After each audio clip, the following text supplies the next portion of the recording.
Okay, hi everybody. Hope you can hear me. Yeah, I'm live. We have a few interesting things to talk about tonight, tragic things, some unbelievable things, and then we're going to also talk about the California fires. Hi, UHP. Hello, Painted Black. Hello, Gail, Margot. Let me get my thing on here. Okay. And we're going to talk about Karen Reed. Now, those of you that have, I don't know how many of you are familiar with the Karen Reed case. I have gone over it before. There are people that are really on one side or the other. They believe that Karen Reed killed her boyfriend, or they believe that Karen Reed was framed by the police. So I don't know on which side you sit. Maybe you don't know the case at all.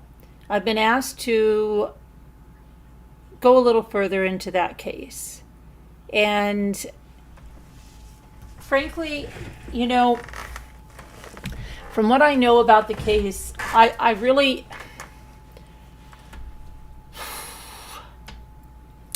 Do I think police can be corrupt and do things? 100%.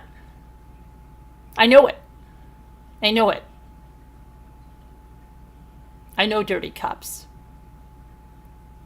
Okay, I know about cases with dirty cops. So, yeah, do I believe it's possible that something like that can happen? Yes. Are there also things in that case that point to that she's responsible for this? Yes. Yeah. But do I also know that it's exploded on social media with the Turtle Boy?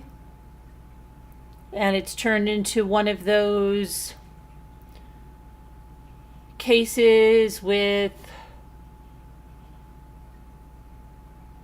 people that sit again on either side, fiercely attacking the other side. Do I know that a lot of law tubers are of the theory that it's not her? I mean, there's so much stuff swirling around with that case. So we're going to take a little bit of look at the hearings that have gone on about the dog bite and all that stuff.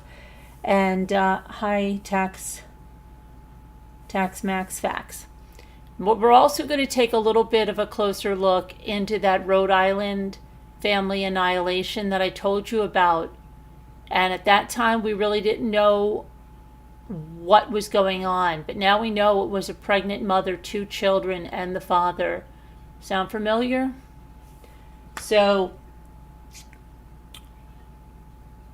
it happened all too many times. So many family annihilations in the past few weeks, right? Okay, so we're going to take a look at this one. We're going to do a little bit of a deeper dive, and then we're going to talk about the case of a TikToker, 17 years old, driving 151 miles per hour. In fact, messages were found where he was bragging about going over 180 miles per hour, even having contests on his TikTok. There's something about giving cash apps for people to guess how fast he was going. Well, he killed 6 people in Florida when he was 17 years old, son of a lawyer. And now at 20 years old, he has taken a plea deal. And so we're going to talk about that. Okay? And then again, we're going to talk about the fires. All right? And so let's get going on this.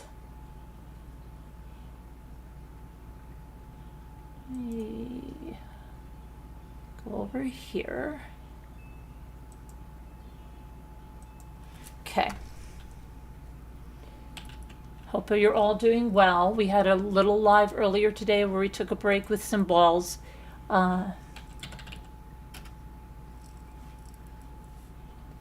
Was to break up some of the stuff that was going on, but we're going to take a little bit of a deeper dive like we do here. into a few of these cases. And I want to talk about this TikToker first. Okay, so here's a picture. You saw it. This is the shot, the mug shot there.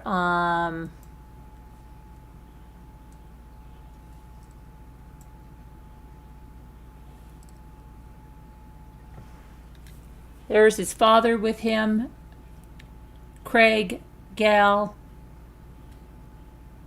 Noah, Gal. This is Noah. This is the father. This is Craig. And then attorney Michelle Susklauer, right over here.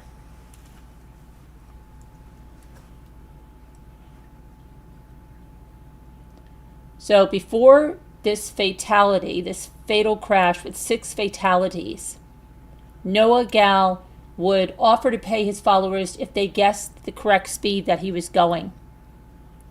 And he's responsible for the death of 6 farm workers. So let's talk about this accident first, okay?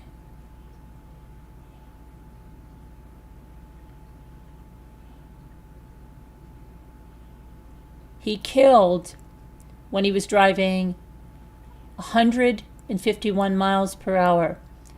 He was driving a BMW M5, and he violently impacted the back of the victim's Rogue while going 151 miles per hour, forcing the back of the SUV forward several feet into the passenger compartment. And that's according to a police report. He is the son of a Wellington, Florida attorney. He was 17 years old when this accident happened, and he killed Merlane Jolcius, 45 years old, Philaine Diu, 46 years old, Vanis Persina, 29 years old, Remise Michelle, 53 years old, Marie Louise, 61 years old, Michelle Saint, 77 years old. He killed them on Route 441 on January 27th, 2022. Now, I don't know if that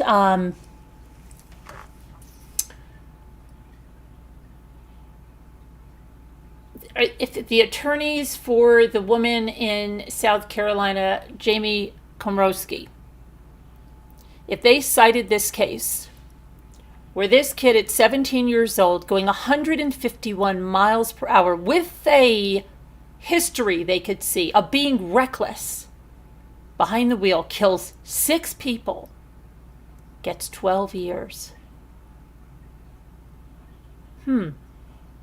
That doesn't seem to fit. All right, does it seem to fit for you? He killed 6 people. He crashed into that car so violently that the back of that vehicle was pushed forward several feet. Okay, he faced a minimum of 55 years in prison if he went to trial. But per this plea deal, his prison sentence will be followed by 7 years probation, as well as he gets his driver's license revoked for 3 years and must complete 800 hours of community service, a victims impact panel, and a 12-hour, should be 12-year, 12-hour driving course. Shortly after the deadly crash, a person told law enforcement that Gal would record himself driving at high rates of speed and post the videos on Instagram and TikTok. During the investigation, detectives uncovered social media posts made by him where he would drive as fast as 182 miles per hour. One video was captioned, "Whoever can guess the speed correctly wins $25 on Cash App." He reportedly paid more than $100,000 in cash for that BMW M5. Circuit Judge Sherry Collins also ordered him to post a video on social media that was at least 1 minute long, detailing a situation and advocating for safe driving as part of his plea deal. He did not speak at his sentencing. Instead, he chose to have the defense attorney, Liz Parker, read his statement for him.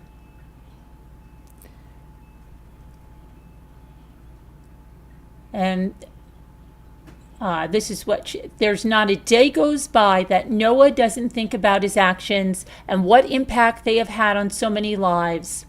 He wishes every day that he had died in the accident and not the victims. The Chief Assistant State Attorney, Alan Johnson, shared a statement on behalf of the victims' families, saying the victims' families have written to us that they did not object to this plea. Some of them didn't even want him to go to jail at all. One wanted us to drop the case entirely. What is the proper sentence in this case, in the case like this?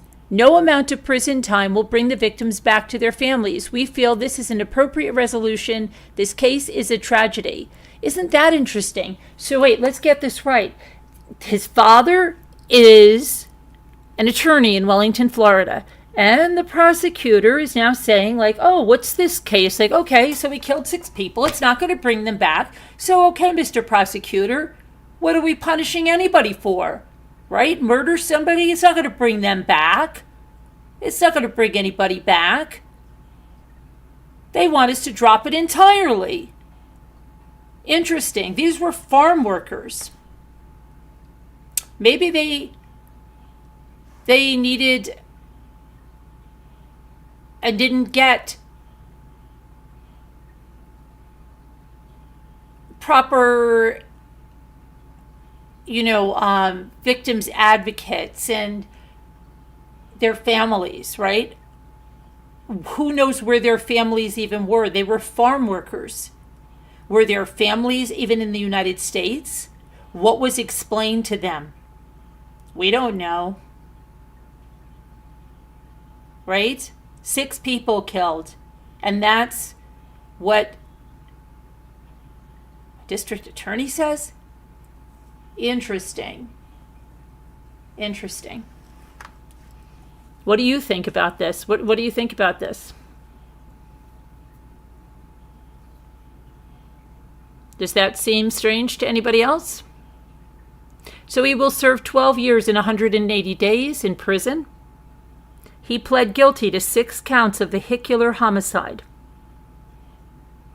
Happened in Palm Beach in 2022. A kid who had a history that's documented with videos of driving as fast as 180 miles per hour. Not a one-time thing. Not a stupid little kid thing. No. Something that he ran Instagram and TikTok channels on and earned big money where he could pay $100,000 cash for this vehicle. Talk about someone's life or living way too fast, too young. That was this kid was that.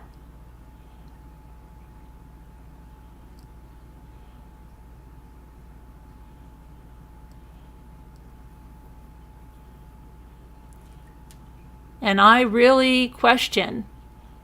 I don't hear anything about victims' impact statements. Where were the victims' families? What did they really know? Let's read that again about what the state attorney, Chief Assistant State Attorney, Alan Johnson said. I quote, "The victims' families have written to us. They've written to us." Does that mean they're out of the country? They've written to them? How much did they really understand? They've written to us. So obviously they didn't meet with them. Let's look at this. They did not object to the plea. Some of them didn't even want him to go to jail at all. One wanted us to drop the case entirely. So, if I'm not mistaken, even if they said, oh yeah, just drop the case, he broke the law. They can't just drop the case because The person says drop the case. One wanted us to drop the case entirely. What is the proper sentence in the case like this? No amount of prison time will bring the victims back to their families. We feel this is an appropriate resolution. This case is a tragedy. This case is a tragedy. Of course it's a tragedy. But it's not like his brakes failed and he was driving at a normal rate of speed and couldn't avoid them. He was driving 151 miles per hour.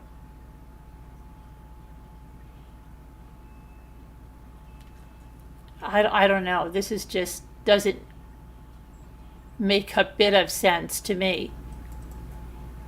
What? This is, he killed 6 people. 6 people.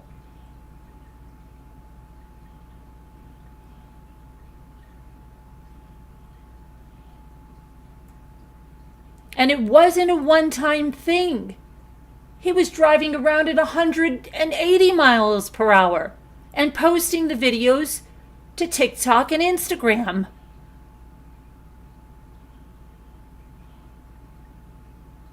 Okay? You want to talk about, right? People want to talk about police corruption in the Karen Reed case. There's corruption everywhere. You're aware of that, right? And you're aware that, he's the son of an attorney, and wow, now this state attorney says it's not going to bring them back. I'd like to see this state attorney on the next case, a murder case. Is that what he's going to say? Well, Your Honor, it's not going to bring them back.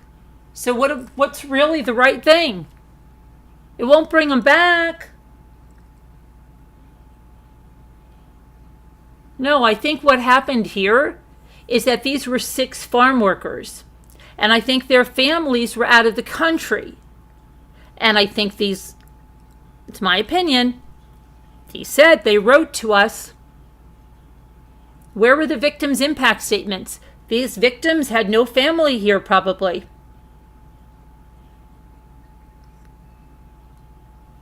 Okay? And you've got a entitled, obviously entitled, adolescent driving around in a $100,000 BMW, speeding around.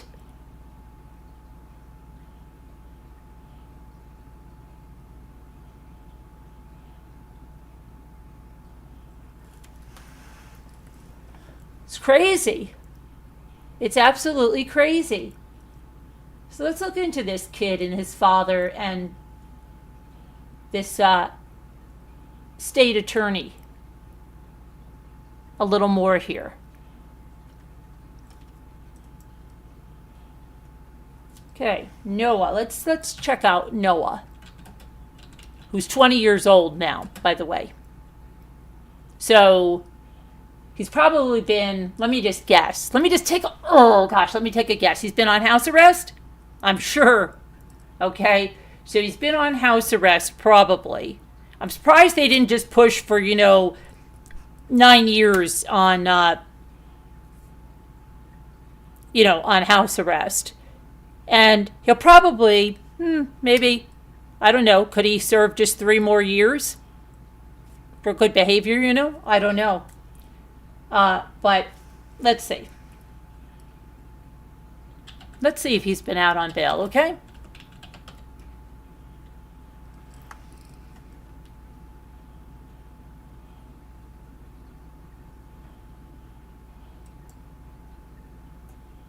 Let's see here. Noah Gal used to, excuse me a minute, this stupid thing is just, used to post TikTok videos of himself barreling down the highway at breakneck speed, promising $25 to anyone who could guess how fast he was driving. On Monday, a judge, and I'd like to hear what the judge said to him. A judge ordered him to share another video with the story of the night he drove his BMW at 150 miles per hour. And wouldn't it be the freaking kicker if he was monetized on that video? How do you like them apples, right? Yeah. Into the back of an SUV, killing all 6 people inside. The court-ordered clip is part of a larger plea deal negotiated between Noah, the son of a prominent Wellington attorney, Craig Gall, and Chief Assistant State Attorney Al Johnson. In exchange for his guilty plea, Johnson offered a 12-year sentence, a fraction of the 55-year minimum sentence he faced for causing one of Palm Beach County's deadliest wrecks. The 20-year-old accepted this plea deal. Flanked by his team of high-powered attorneys and accompanied by his family to court on Monday, he prepared a statement of remorse, but he didn't read it himself. He asked his defense attorney, Liz Parker, a former traffic homicide prosecutor, to do it instead.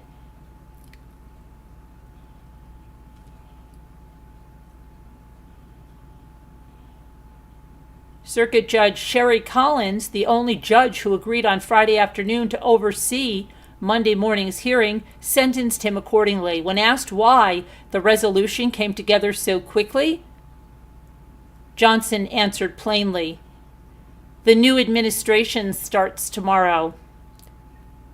Alexia Cox took the oath of office as the county's new state attorney on Tuesday. Johnson added later, outside of the courthouse, "This is under the Dave Ehrenberg administration. I'm not going to comment past that because it's really not appropriate." According to the court records, Gall liked to record videos of himself speeding down local roads and Interstate 95 in the BMW M5, which he paid more than $100,000 for in cash.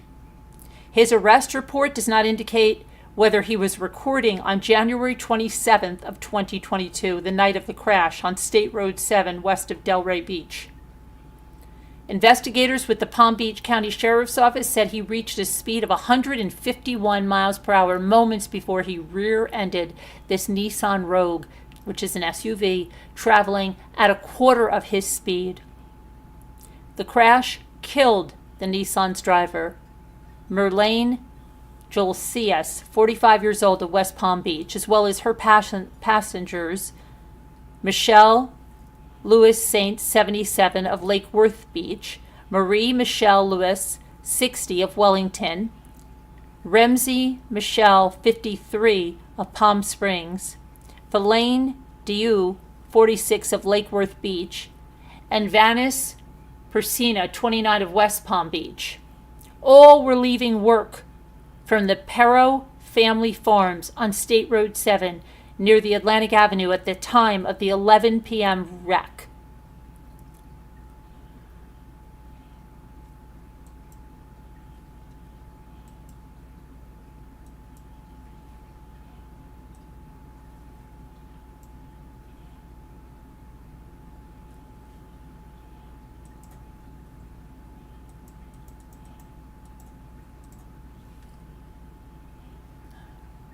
Neither the victim's relatives, now let's listen to this.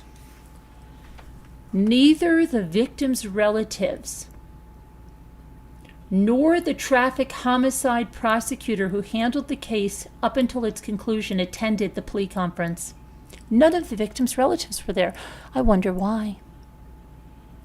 In a memorandum explaining why Noah deserved a fraction of the 55-year minimum sentence he faced, defense attorneys Parker and Doug Duncan pointed to his remorse, his efforts to fundraise for the victims' families, and several significant undiagnosed medical conditions they blame for the crash. Yeah, let's blame some undiagnosed medical conditions and not the fact that he was driving 151 miles per hour? Yeah, I'm sure it was the undiagnosed medical conditions.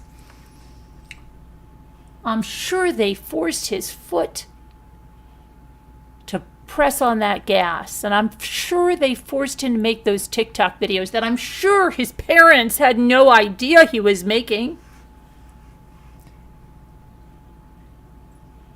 Johnson said he told the victim's next of kin about the resolution and received mixed reactions to it. One was devastated but didn't object, he said. One wished the state hadn't prosecuted the young man at all. Oh, yeah. Others felt the sentence was just. I would like to see what these families were sent. And I'd like to see their responses back. If they, yeah, that's terrible. Absolutely terrible. Okay. Traffic homicide investigator Sean Ramsey, who spearheaded the investigation and arrest, couldn't say either way. I don't know how to feel about it, to be honest. And oh my gosh, he actually said, to be honest. Okay, there we go. That's all you need to know. He said afterward in a courthouse hallway, I don't get to decide that. It's not what I do. I'm just glad it's over. How much you want to bet some money changed some hands real fast? You want to talk about corruption? My opinion. As part of his sentence, Noah must post a video to social media at least 1 minute in length, sharing his story and advocating for the importance of safe driving. Maybe he should make a diorama too, Judge. You think he should make a diorama with his little video? She's treating this like, this is sickening. This is absolutely sickening.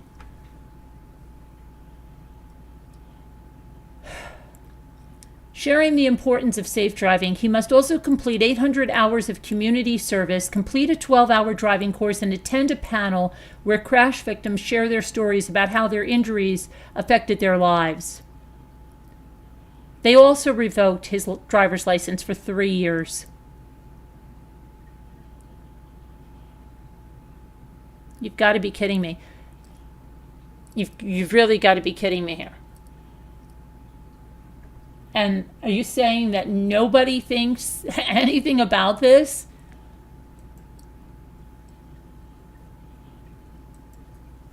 Hang on here.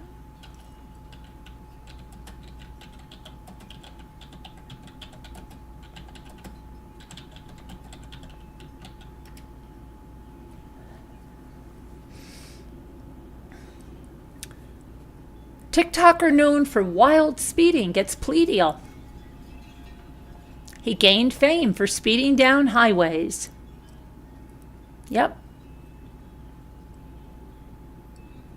And it's interesting, very interesting, that we're not seeing any, we didn't see any victims' impact statements.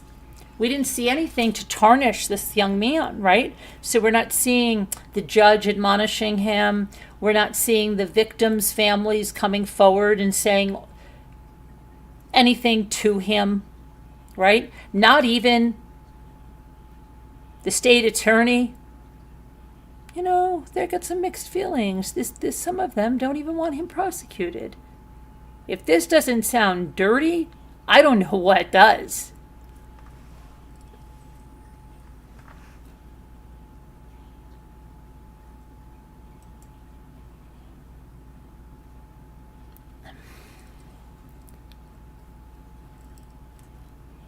Let's see if he was out on bail.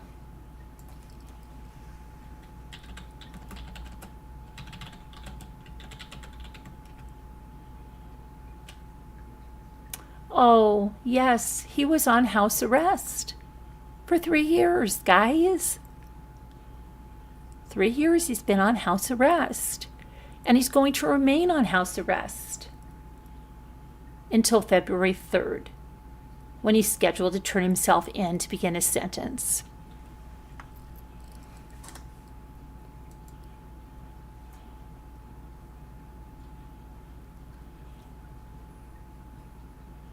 So 3 of those 12 years were spent in his, I'm sure, mansion being waited on, right? That's 3 years of his sentence. Interesting, isn't that? My goodness.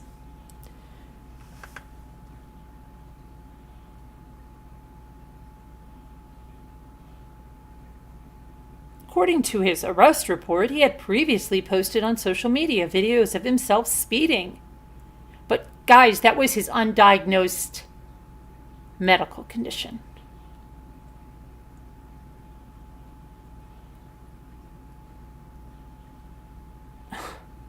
This is outrageous.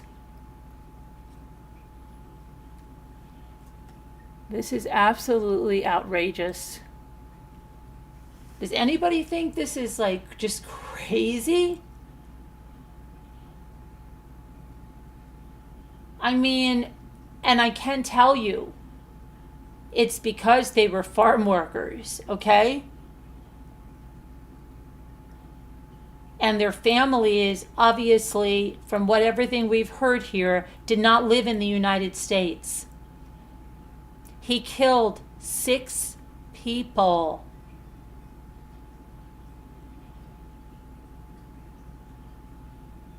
I don't know.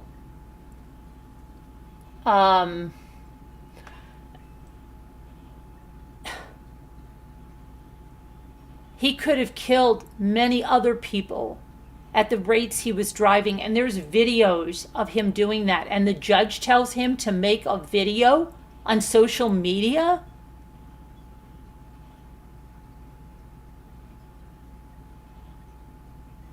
Wow, this is outrageous.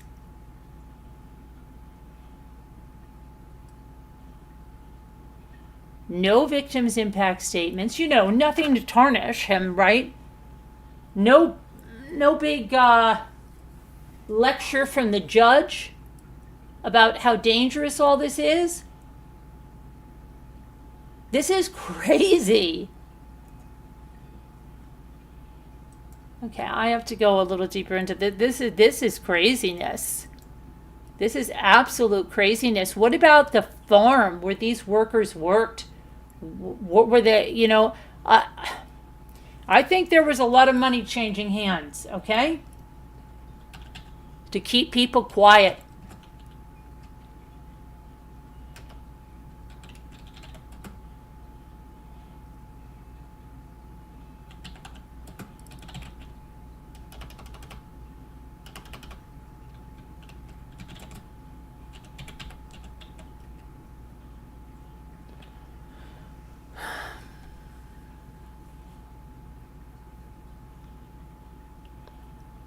Let me see something here.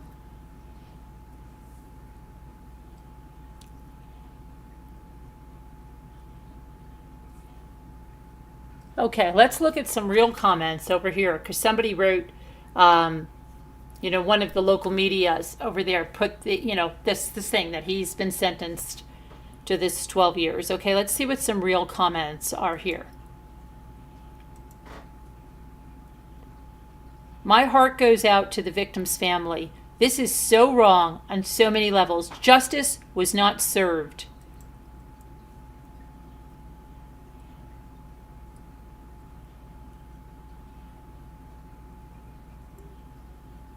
Just another slap on the wrist. What the heck is wrong with the judge?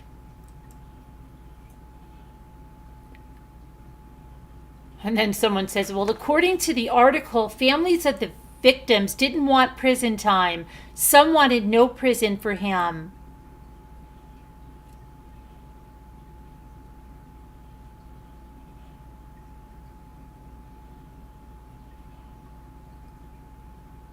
Someone said, the families of the victims for some reason feel like this is a fair deal. Prison is going to have fun with this kid. However, at least 3 lawsuits have begun against Noah's parents, so I'm thinking not all were satisfied with the loss of life to the 6 innocent people.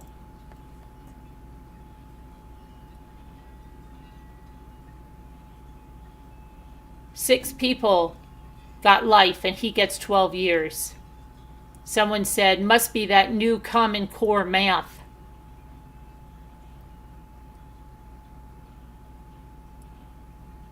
Daddy had money, hired good attorneys. Money can buy things. He should have had way longer jail time and never to drive again.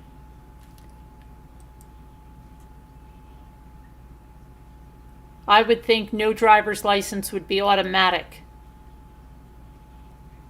That's not even justice, someone said. SMH. The punishment definitely doesn't fit the horrible crime. Someone said a 3-year license suspension. He should never be let out of jail, let alone driving. Yikes. Legal system is a joke. The victim's family that did object or thought that he shouldn't go to jail at all are far more forgiving human beings than I would be. This is horrible. 6 people are dead. So the judge, 6 innocent people's lives equals 12 years, 12 and a half years. The judge should be disbarred. Well, now, you know how to get rid of your enemies. Do it with a car. What a joke. 12 and a half years. He'll be out in 5, and he'll be right back on the road.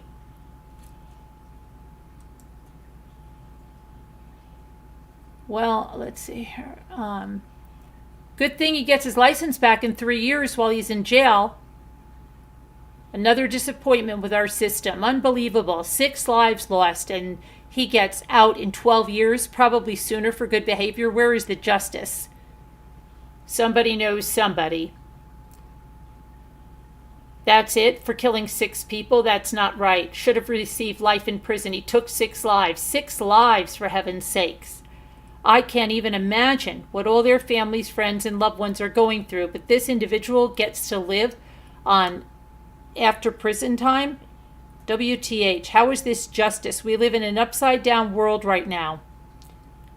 Not right, only 12 years. He should have got 10 years for every person he killed, 60 years. Should be 6 life sentences. That's ridiculous. Destroyed 6 lives and only gets 12 and a half years. What a joke. Ridiculous. Just slap his little, I don't even know what that says. How is that? Daddy's rich. 2 years for each dead person? Apparently, this town is the place to get in trouble at.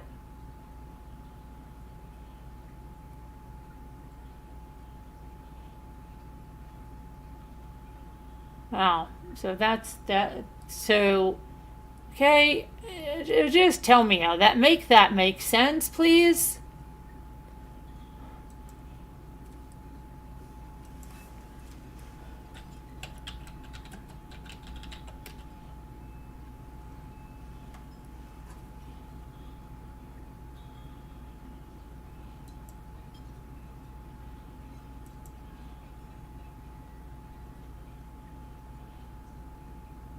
Make a video? Make a video?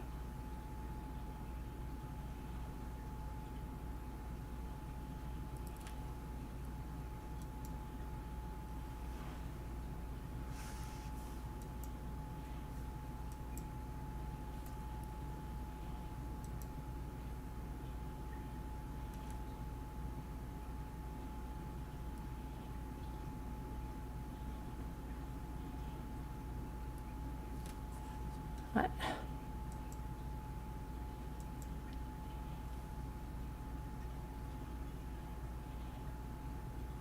Here's another one here. Let's see what the comments are over here. Wow, wonder what judge gave him that, because they need to be fired. We need better judges. What a bunch of BS. His attorney also said the teenager had an unusual medical condition. His defense believes contributed to it's undiagnosed, not unusual, to the accident. But she didn't elaborate on what those conditions are. This kid has a lot of videos of speeding at over 120 miles per hour on his TikTok and Instagram. How about 180? The sentencing was not enough for 6 murders. Where were his parents when all this TikTok speeding was going on? Couldn't they control this kid? They should be sued into poverty, someone said. Right? Who even buys their kid a car capable of doing 150 miles per hour? I know teenagers serving harsher sentences as an adult for lesser crimes, but hey, he has the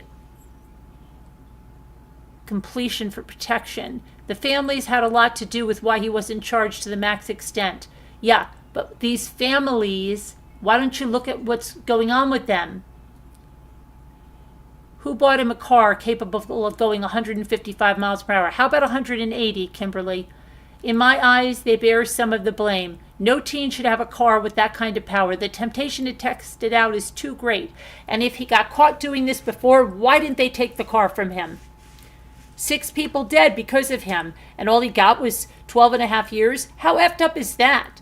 Sad thing is, he probably won't even do that much time. He'll behave like a little angel inside and get out early with good behavior.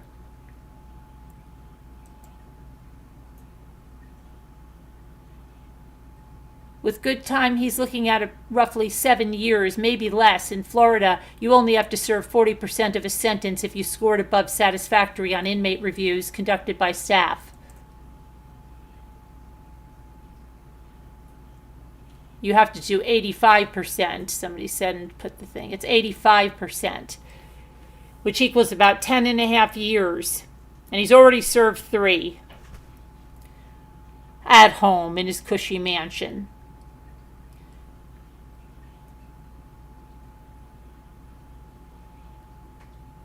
I don't know who this person is, but I do believe they should have gotten life.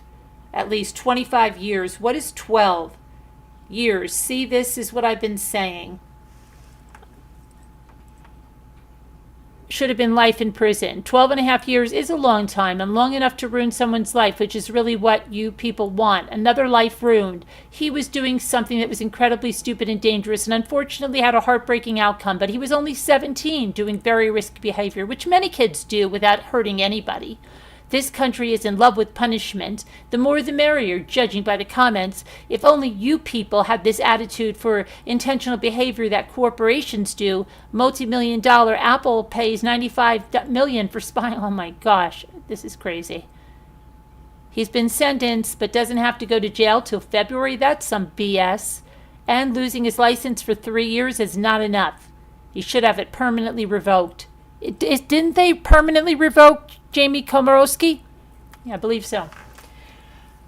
If you want to drive those speeds, take it to a racetrack, a controlled environment. Don't put others at risk. He should have gotten 25 years to life. That would still have been too short.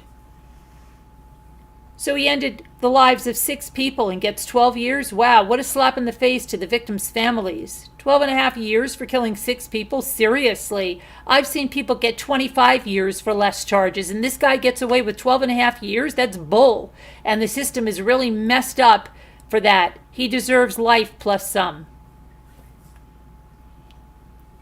So the second time he was caught, he killed people. He was caught speeding on I-95 going 181 miles per hour prior to this. Why did he even have a license after that? Basically, the system said that the lives lost don't mean anything. I guess because they didn't value them because of their status or color. Is that what a life is worth these days? He got 25 months for each person killed. No justice for the families.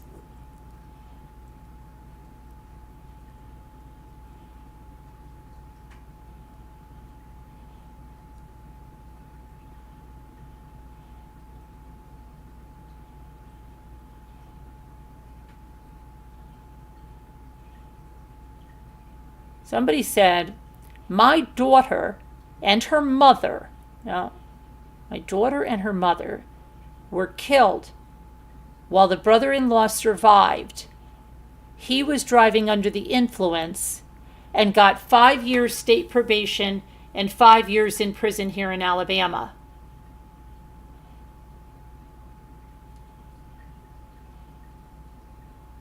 Wow. Should have 6 life sentences for each life he took. Florida, don't GAF. If the shoe was on the other foot, they would have been buried under the jail. That is what having enough money for an amazing defense team will buy you these days. The rich, just able to do whatever they like. Those poor families, I feel so bad for them right now, losing their loved ones, sending prayers for the families in need right now. This is BS. He should have life. He took 6 lives, WTF. See, but not one person is mentioning the people that he killed, their families, and how were they contacted. It's crazy. This idiot was a repeat offender, and the biggest offense to the public is that he will get the chance to kill innocent people again, and far too soon. We all know what's going on here, SMH. That's crazy.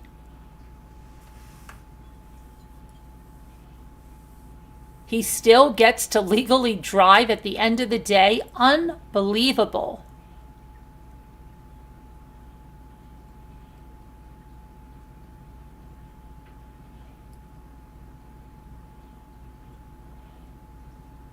Spoiled kid with the BMW takes 6 lives, gets a slap on the wrist. Just another day in a Florida courtroom.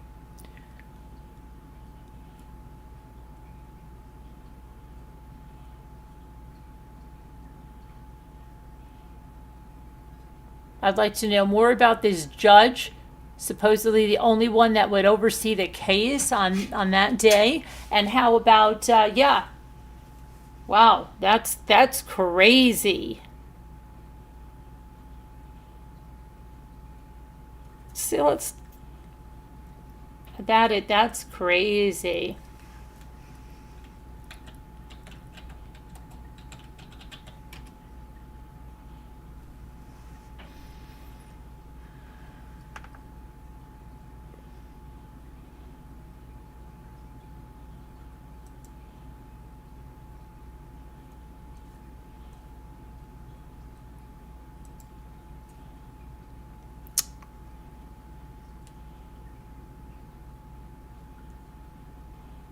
Oh, well, let's see how there's a case against his father here. What is this? Hang on one second. Let me see what this is. A Florida federal court has ruled to confirm and enforce international arbitral awards totaling more than $8 million against a Florida attorney and his longtime client, finding the pair should have opposed the awards, favoring a Hong Kong-based lender no more than 3 months after the case wrapped up in 2019. Hong Kong lender gets $8 million arbitral awards against the Florida attorney. April of 2024.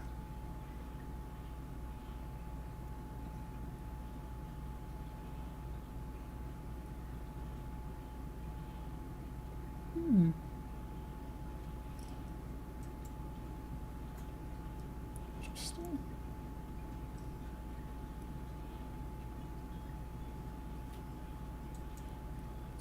What else we can find here?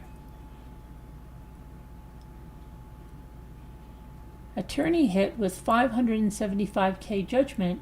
Client faces over $8.3 million.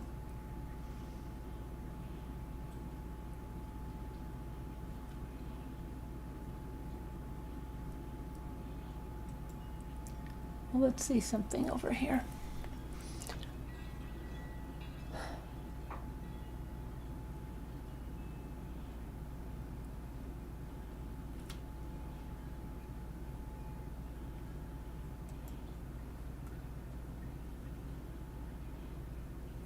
Wellington, Florida attorney.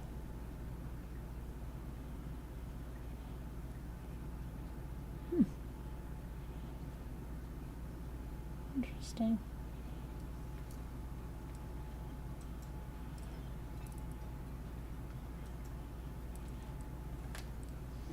TikToker whose speeding BMW killed 6 farm workers avoids possible 55-year prison sentence with a plea deal.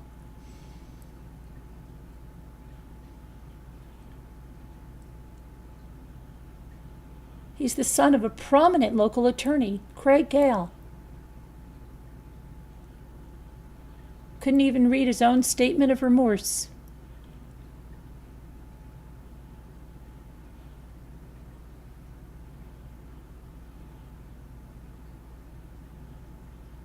He didn't even write his own statement because when she read it, it was written by her. It wasn't written by him that she was reading his statement. She was talking about him, which means she wrote it. He couldn't even bother himself to freaking write it. Unbelievable.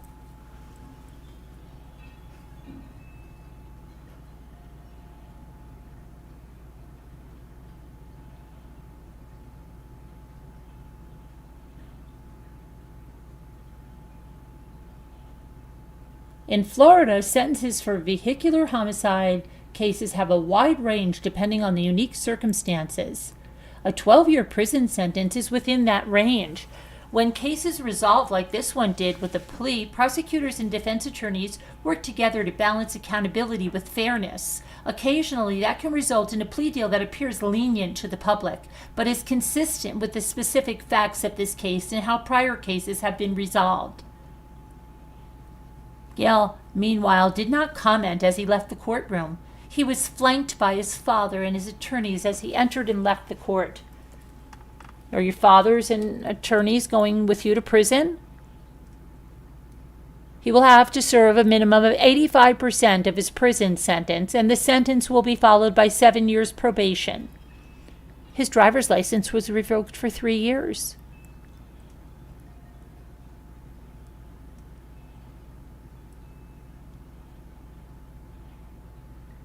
Ridiculous.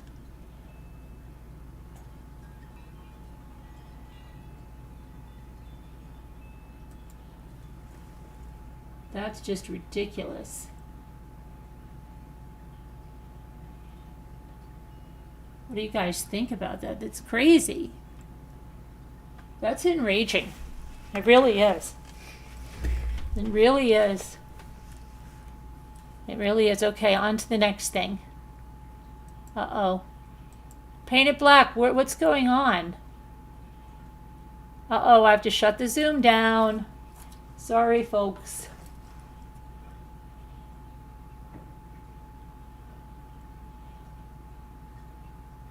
Sorry, folks.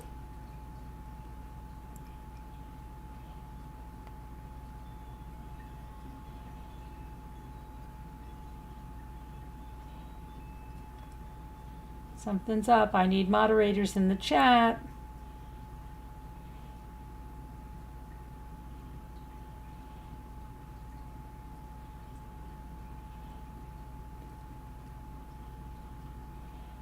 I just forgot all about. I sent it to you. We have no moderators. Moderators in the chat. All right. First, I get I've been in here. There's nobody in chat. Okay. I've been in chat.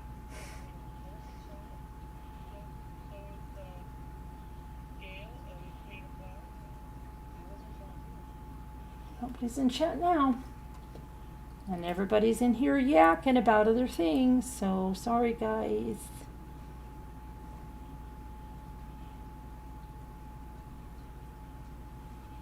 Hold on a second.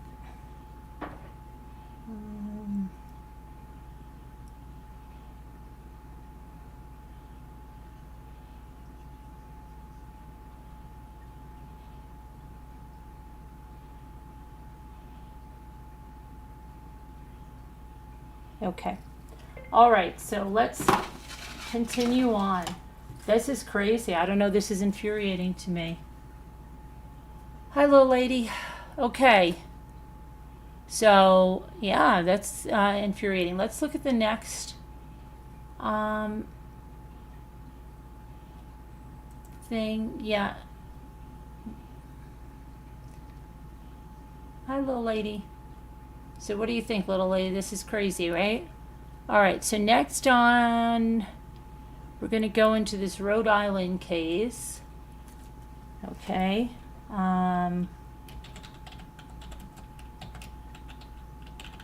Which was a family annihilation, and I told you about this,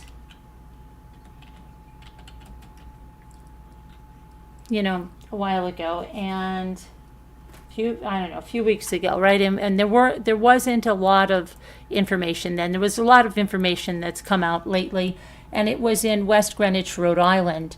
4 family members were found dead in a Rhode Island home last week, and it was a triple murder suicide. So it happened at 15 Cheyenne Trail in West Greenwich. And this was just before 10 a.m. on January 3rd. 39-year-old Danielle Aruta's co-workers reported that she had not shown up for work on Thursday or Friday. They felt something was wrong. They were also concerned. Oh, let me get their an image up and get this guy off who was so entitled, right? Okay. Here we go. When the officers arrived at the home, because the co-workers called, right, just before 10:15 a.m., Ramsey said they found 2 vehicles in the driveway and they forced entry into the home after there were several failed attempts to get someone to come to the door. Those officers then found the bodies of 2 young children, a man and a pregnant woman. So she was pregnant, 2 young kids, and himself.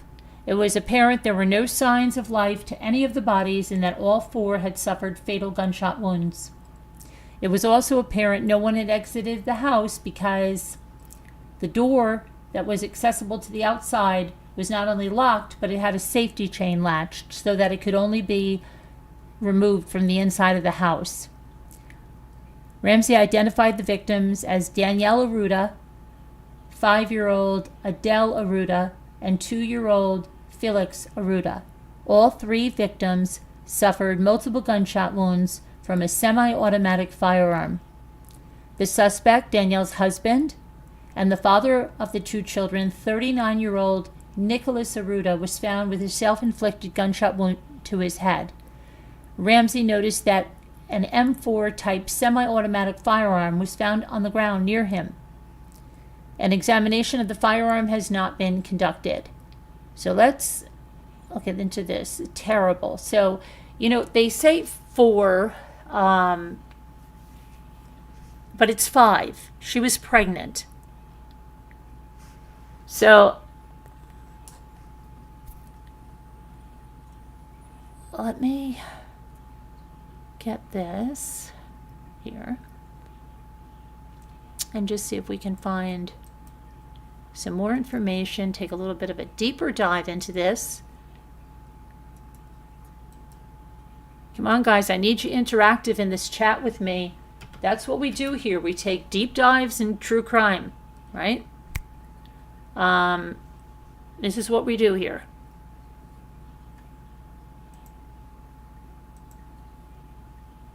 All right, let's see here. Manage. All right. Oh.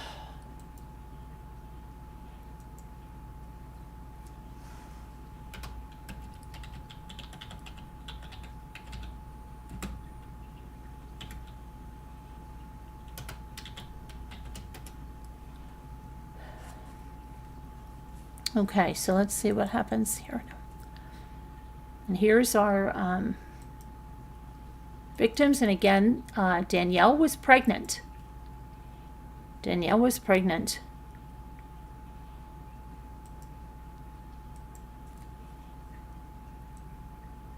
So this is one of the sweet little girls.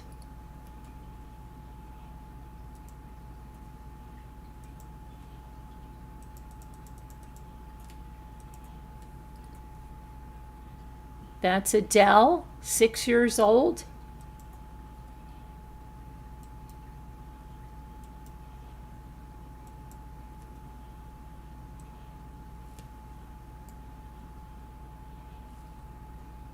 And that's Felix, 2 years old.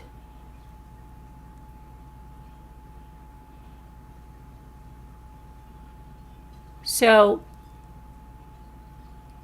39-year-old father, husband, shot and killed his pregnant wife and his 2 children and then himself.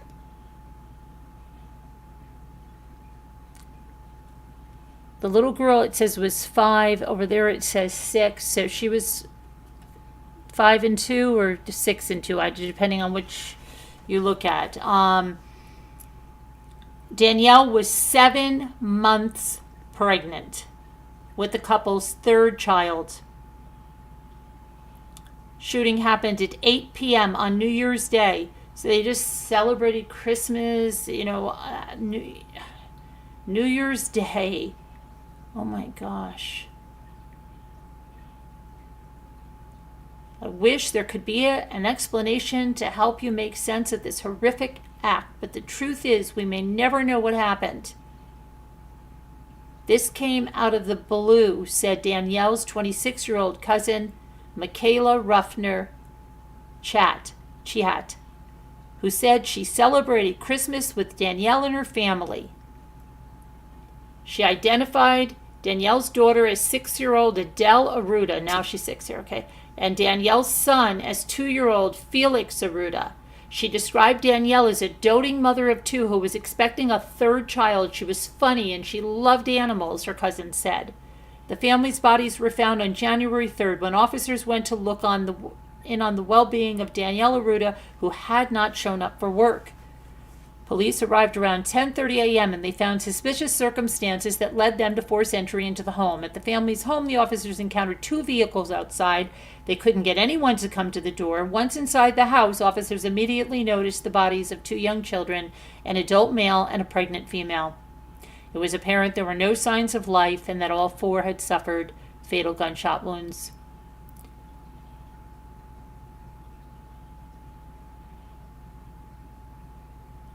Terrible. Now it says in 2014, that's 10 years ago, over, West Warwick police arrested Nicholas Aruda and accused him of felony domestic violence. That case did not involve Danielle Aruda. The victim did not cooperate and the charge was dismissed. West Greenwich police have never received any indication of trouble at the Aruda family home. They lived together, and all indications from family and friends were that they loved each other and they loved their children. Police hadn't had any previous contact with the family.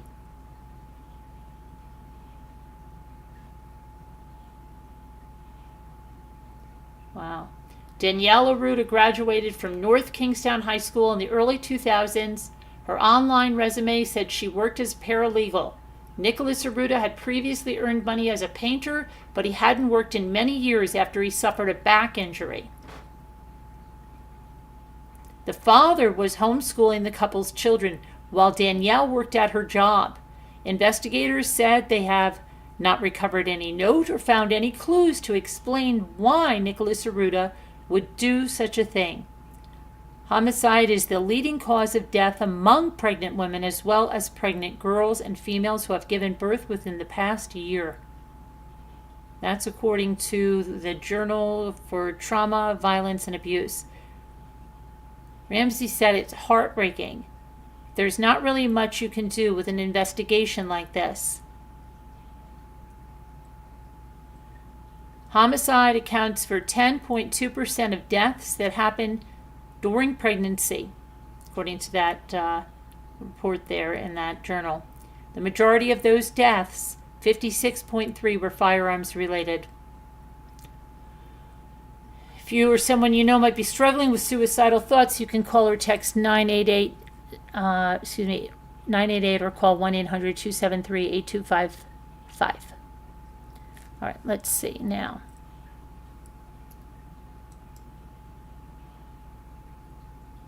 Try and see what else we can see on this.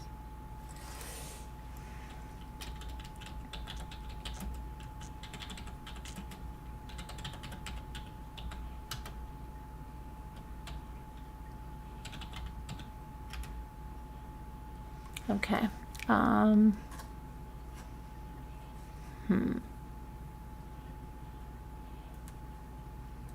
So this is the I don't know, the picture they give us here of the father.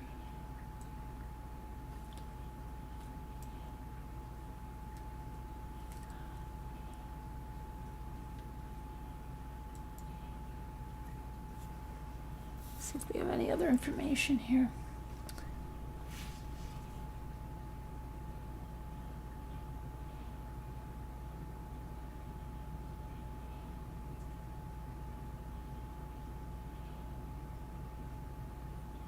Okay, so he was homeschooling the kids.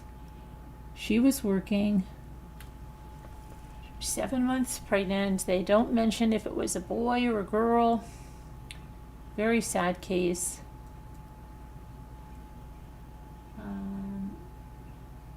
Yes, that is a staggering high number, painted black.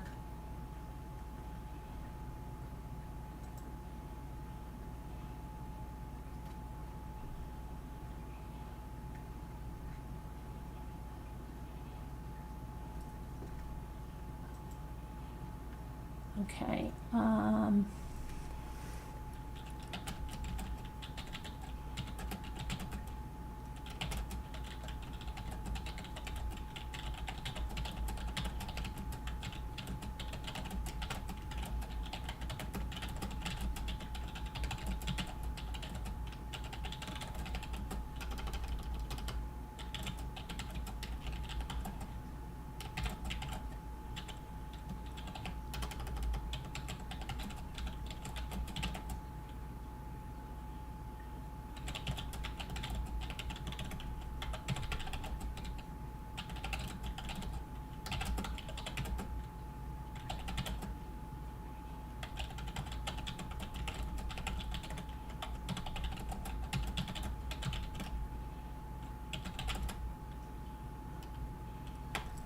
Okay, so let's see.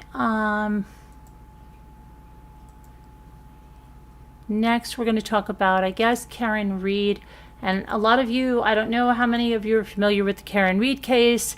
If you are, let me know. I know that some of you want me to discuss it and to talk about it. And there's people that like I said, they're, very adamantly convinced that either there was corruption in the police department or that Karen Reed is responsible for this. And it's like there isn't a lot of in between. So those of you that are familiar with this, can you please let me know what's going on?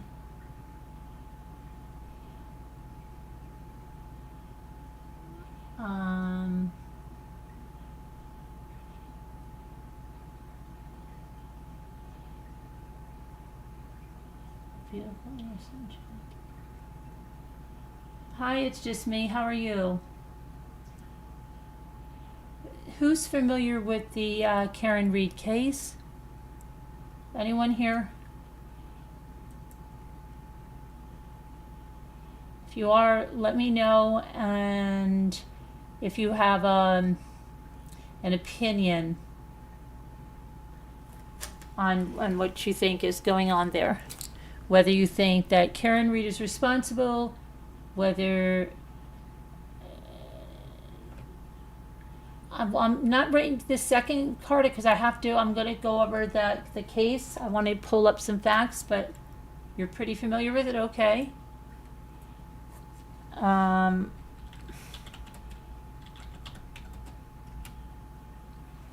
Let me go over some facts first, and then I can have you call in. Okay, so for those of you that don't know it, and I'm kind of thinking that even though I've gone over this before, that maybe some of you are not familiar with it. So let me first get up here, because there were some hearings that happened, and they're about the dog bite expert. So we're going to talk about that, but let me just get something up here so we know we're on Karen Reed, okay?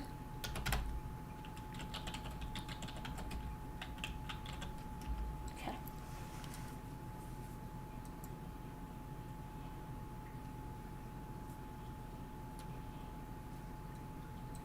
All right. So this is Karen Reed. If you don't know, this is Karen Reed.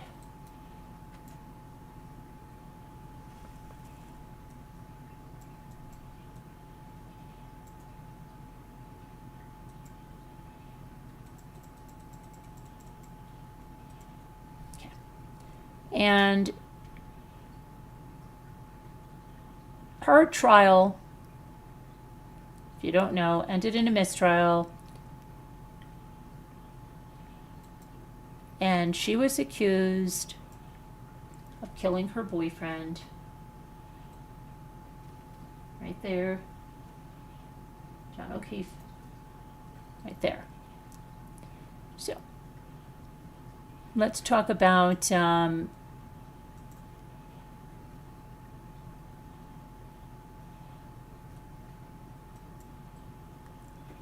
of the basic things.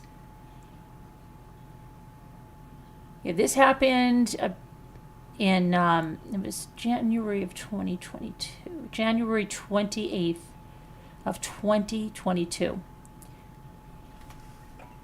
on the night. And they had been at a bar, her and her boyfriend, and they were drinking. There were others out there, and then he wanted to go to an officer's house who was having some kind of a, I don't know if they were going to take the party from the bar over there, and she didn't want to go in. Allegedly, she dropped him off there, goes home, wakes up, he's not home, prompts her to call or text 3 friends, and I'm just doing the right off the top of my head, okay? And they go to look for him, find him in a snowbank.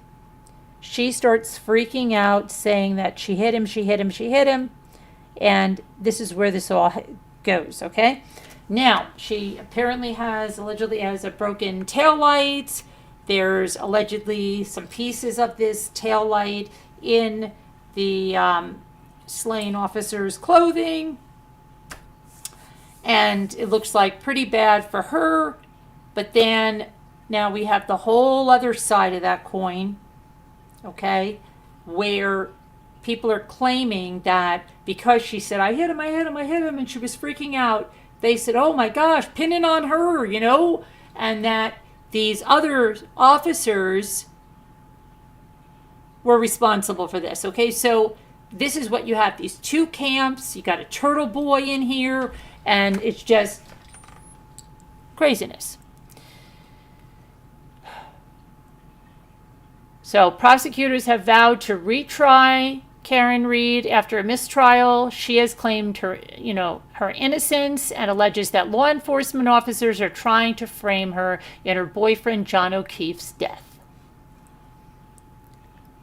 She's 44 years old.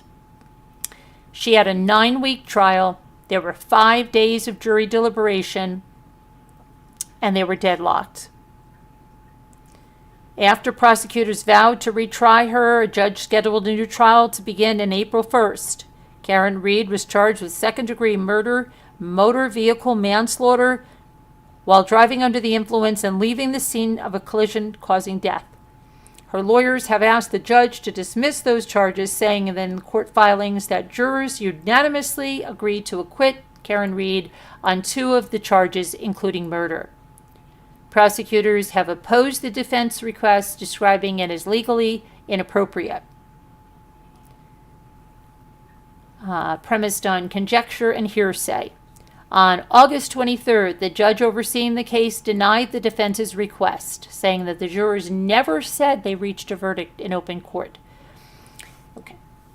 So, Officer O'Keefe, John O'Keefe, had been an officer with the Boston Police Department for 16 years when he died on January 29th, 2022. He'd been with Reed, an equity analyst at Fidelity Investments, for 2 years.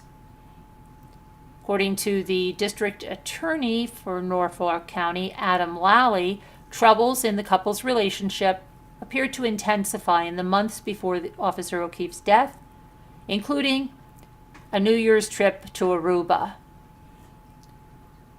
In court, one of Karen Read's lawyers acknowledged that the couple had occasional disagreements, but said they were making long-term plans. On the night of January 29th, 2022, Karen Read's defense lawyer, David Yannetti, said the couple seemed fine while they were out in a bar in a Boston suburb with other current and former law enforcement officers. After leaving the bar, Karen Read later told first responders she argued with John O'Keefe before dropping him off at an after-party at the home of Brian Albert, who's now retired. He was a Boston sergeant, and he'd been at the bar with them also. Karen Read's lawyers have said she went out looking for her boyfriend. When she realized, she woke up at home, she realized he never came home. She sought the help from 2 other women in her search, and they spotted John's body outside the Alberts' house on the morning of January 29th. One of the women dialed 911. John O'Keefe was pronounced dead at 7:50 a.m. at a hospital on the 29th of January. The medical examiner attributed his death to blunt force trauma to the head and hypothermia. The couple's Lally cited the couple's troubled relationship and alleged that Karen Reed backed her Lexus SUV into John O'Keefe outside the Alberts home, which caused him to suffer a skull fracture and a brain bleed, and that she left him there to die. Even though Karen said she dropped John off at the Albert home, the assistant DA said that there was no one at the after party who recalled seeing John inside. They said he never got in there, right? He never made it in. No one saw him in the Albert home. They saw the SUV pull up to the house, the prosecutor said, then leave, and they assumed no one from the vehicle was joining them. This was the house.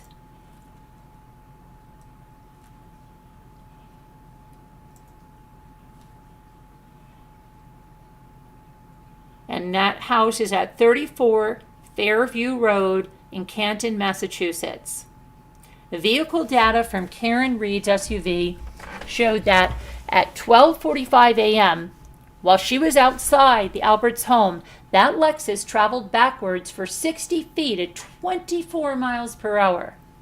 60 feet is a long distance, and backing up 24 miles per hour is going pretty good clip, right? The SUV taillight was broken, and pieces of the taillight were found outside the Alberts home. And I believe they were also in parts of his clothing, John O'Keefe's clothing. Forensic testing showed that John O'Keefe's hair was found on the vehicle bumper, and his DNA was found on the taillight. Investigators also found the remnants of a cocktail that appears to have been spilled on the bumper. And prosecutors say O'Keefe was captured on video leaving the bar with a cocktail in his hand, and bits of what the prosecutor described as a drinking glass were found in the SUV's bumper. Karen Reed was charged with second-degree murder, vehicular manslaughter, and other crimes. Karen Reed's lawyers have challenged some of the prosecutor's evidence and said that she was framed for a murder she did not commit. They say during the after party that O'Keefe appeared to have been ambushed and that he was beaten and then bitten by a dog. Now, the Alberts have a German Shepherd, and that he was left outside. He was supposedly sprawled on the lawn just feet from where these people were walking when they left the residence. The defense lawyer David Yannetti said that in his opening statement that not one of these people saw John O'Keefe.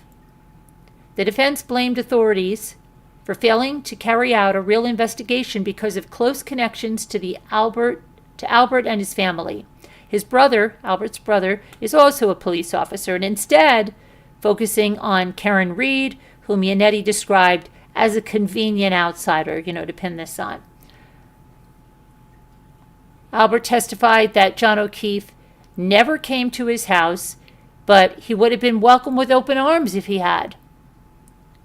There's no bad blood, nothing.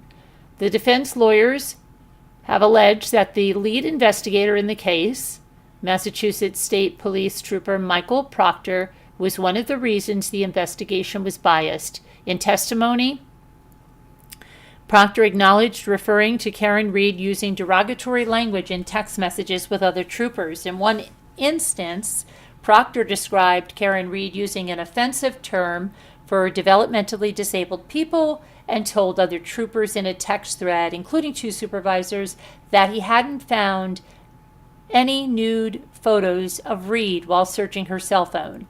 Proctor described the comments as regrettable and unprofessional jokes that did not obscure his ability to carry out an impartial investigation. Proctor was suspended without pay 7 days after the judge declared a mistrial. The defense also pointed to what Yannetti described as two curious phone calls between Albert and Brian Higgins, a friend and agent with the Bureau of Alcohol, Tobacco, Firearms, and Explosives, who had been at the bar and also at the after party. The calls were made at 2:22 a.m., January 29th, after the party at the Albert's house. That's according to Yannetti. And here's another photo of Karen Reed and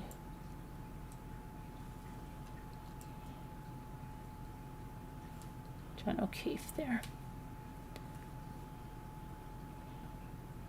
Under questioning from the defense, Albert testified that his initial phone call to Higgins, which lasted 1 second, was accidental.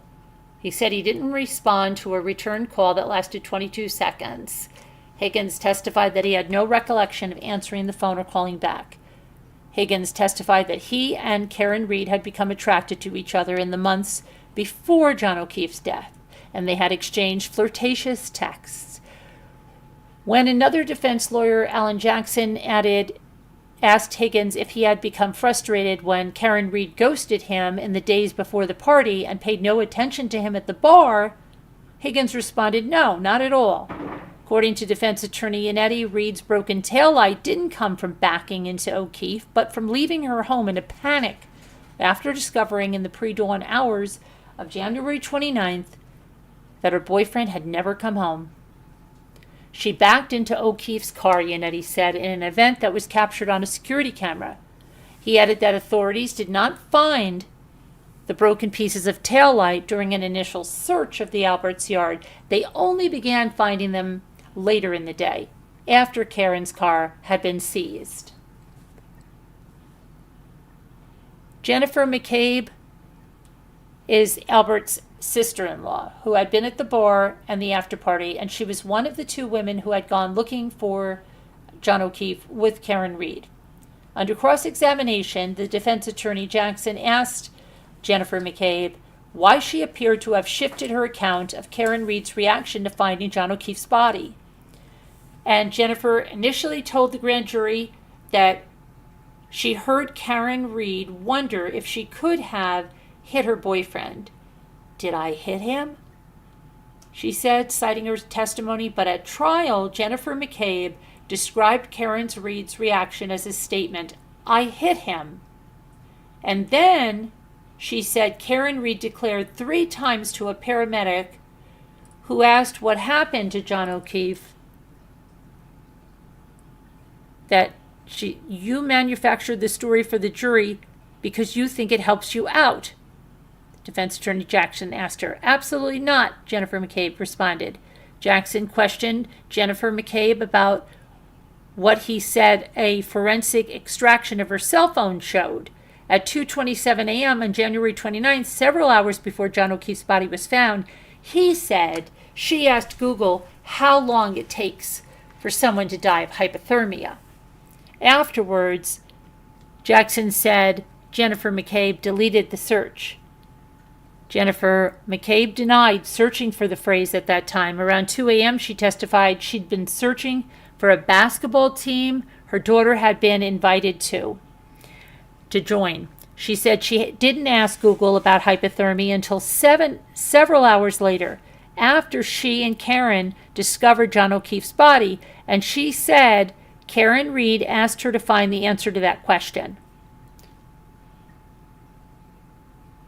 "I never would have left John O'Keefe out in the cold to die because he was my friend that I loved," she said. Okay, so let's talk about these hearings that have been going on, okay?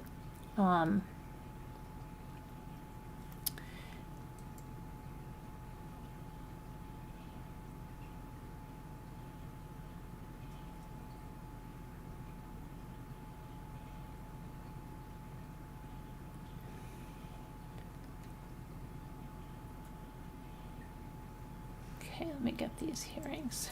These have been going on now the last couple of days.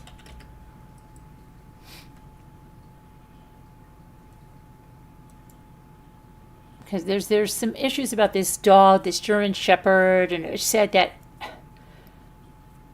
Albert, the owner of that, rehomed the dog, and that John O'Keefe had a bite on him, and all of this. So let's see what they're saying about this dog bite expert, okay? A key defense expert in the Karen Reed case returned to a courtroom Tuesday for the second half of a lengthy hearing to decide whether her testimony will be permitted in the upcoming second trial. Ahead of the second trial, prosecutors asked the judge to bar Dr. Marie Russell, who's a retired emergency room doctor and medical director for a prison in California, who testified for the defense in Karen Reed's first trial. She maintained that O'Keefe's injuries, the parallel marks, were caused by the teeth or claws of a large dog. No car accident scenario could create that configuration of wounds on the arm, she said on Tuesday. Karen Reed's defense contends that John O'Keefe was dragged outside after he was beaten up in the basement and bitten by a dog at fellow officer Brian Albert's home in Canton, Massachusetts. One half of the hearing about Russell's testimony was held on December 12th, and Special Assistant District Attorney Hank Brennan continued his questioning on Tuesday. During that questioning, Brennan revealed that the prosecution made a mold of the mouth of the dog, Chloe. And now Chloe lived at the Albert home. Brennan asked Russell if her opinion would change if the measurements of the dog's teeth were significantly different than the marks on John O'Keefe's arms, but she said it would not. The Commonwealth argues that Karen Reed's defense team failed to prove that Russell was an expert in dog bites and claw marks. Brennan argued that Russell's opinion changed over time and that she had no methodology to support her claims. He also disputed her insulting claim that DNA swabs were not properly collected. And Brennan said it's repugnant for a sense of fairness in the courtroom. She has done no due diligence because there is none. Karen's attorney, Robert Alessi, countered by praising Russell's expertise and asking why the prosecution hasn't produced its own expert to counter Russell's claims. Her credentials are enormous. Her experience is enormous. She has been truthful, Alessi said.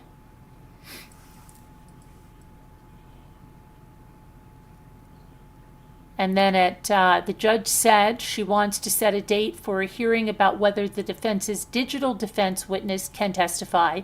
The judge says she wants to stick with the April 1st trial date, and the judge schedules the next hearing for January 31st at 9 a.m.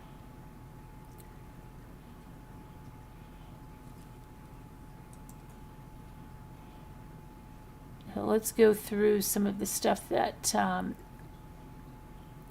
in a motion filed last week, the state asked the judge to block the proposed testimony of Richard Green, founder of the United States Forensics, who analyzed the cell phones belonging to Karen Reed, John O'Keefe, and Jennifer McCabe. He testified that Jennifer McCabe's phone was used to search Google for how long to die in cold at 2:27 a.m. The state wants the alleged Google search and testimony about any deletion of data from Jennifer McCabe's phone to be excluded. Exclusion is appropriate because both claims lack any evidentiary support and the claims cannot be made in good faith, the motion read. Allowing introduction of baseless claims without any scientific, forensics, or factual support would be misleading to the jury and disruptive to the interest of justice. Judge Beverly Canone said a hearing about that witness, she set it for January 31st. So that's going to be about Jennifer McCabe. And prosecutors also tried to show that Karen Reed's alleged actions outside of that Albert home, 34 Fairview Road, were intentional. Karen Reed's lawyers have alleged that there was a cover-up involving several law enforcement officers, agencies, right? They say that O'Keefe was beaten by someone else inside the home, bitten by a dog, left outside. Prosecutors suffered several notable setbacks during their presentation in the first trial, including embarrassing revelations about the very regrettable messages sent by Massachusetts State Police trooper assigned to the case, Trooper Michael Proctor. Proctor was later suspended, and others have faced internal affairs investigations. On Monday, the prosecution informed the court that Proctor may face permanent discipline at a state police hearing next week. In the wake of the first trial, attorneys in the case and others have debated whether Proctor's email and text message records can be reviewed as evidence by the defense. Karen Reed's defense also tried to raise questions about how and when her SUV became damaged, including questioning surveillance video from a police garage that appeared to be inverted. Karen Reed's second trial, again, is due to begin on April 1st. So, yeah, I mean, all this is going on. The dog bite. You know, what about forensics inside the Albert house? They're supposed to be that they got that house on the market and that he did some work in the basement or something. So allegedly, they're saying that the defense is saying that Officer O'Keefe was beat up and then dragged outside. So lots of different things happening. Hello, snow remover. So let me see what you're saying, snow remover. You're saying the prosecution is using Dr. Kenneth Kinsey as an expert. He's from the Murdaugh case. Yeah, right. 14 people in the house and all say he never entered the house. Okay, snow remover, tell me, what is it that they say he was beat up in the basement? But then did they also say that Albert did some work down there or something and then got rid of the dog, and didn't he sell the house? Hartmay Wise says there are twists in those cases and a lot of names. Gail B, hello there. So, what about that? In the second trial, the prosecution has more information, snow remover says. It's been proven that the call was in the morning around 6:30. It's just me says how long it takes to die in the cold. Jennifer McCabe. Hello, Lori Staggs. How are you? Good to see you, Lori Staggs. I'm glad you're here. Hello, Sharon.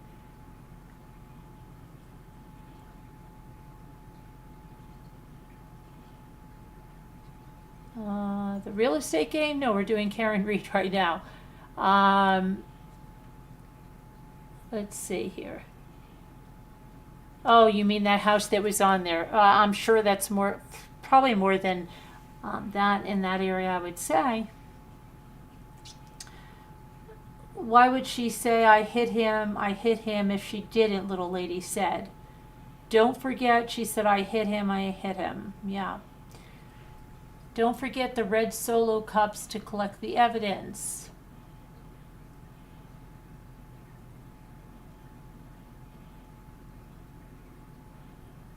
Okay, let's see what... He just replaced the flooring. Okay, did they do any luminol or anything in there? The dog was rehomed. Yeah, the dog was rehomed. They're getting the interviews by Gretchen Voss, and Karen tells a way different story. Okay, very confusing case, Margot says. Hi, Carolyn Jellyfish. Okay. Jellyfish. I'm a jellyfish? He was rehomed, right, Hart? Okay, so, what else do you think we should discuss about it, snow remover? Anything else you want me to dive into?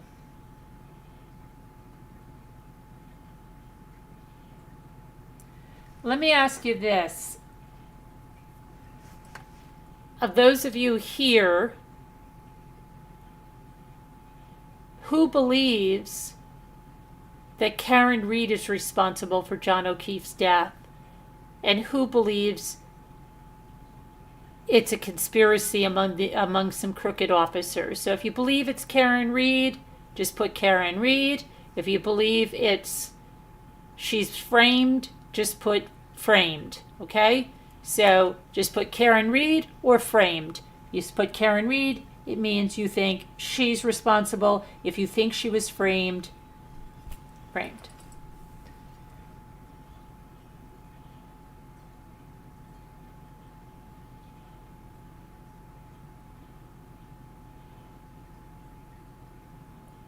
So Painted Black says Karen. Snow Remover says 100% Karen Reed.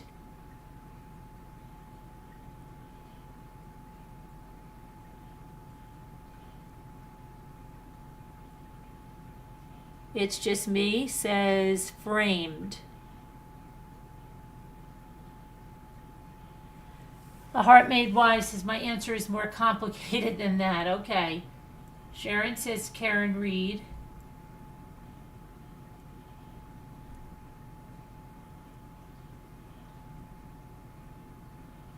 And how about Little Lady? Little Lady, what do you say? Little Lady, what do you say? What say you, Little Lady? You're undecided. Heart Made Wise says, I think it's both. Okay. Margaret says, I don't know. It's confusing. Ooh. Who else?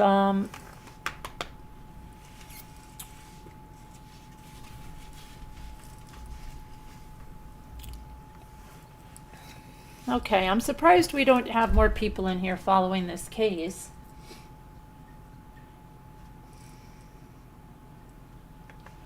But listen to her interview before the trial. Are you talking about Karen Reed, a police interview? I would like to get that. Yeah, I would like to have the interview before the trial. I'll see if I can get that. Little Lady says, I think she was drunk, that's for sure. Okay, gotcha. You think she was drunk, that's for sure. All right, let's look at some, let's see what else we can look at. Hold on 1 minute.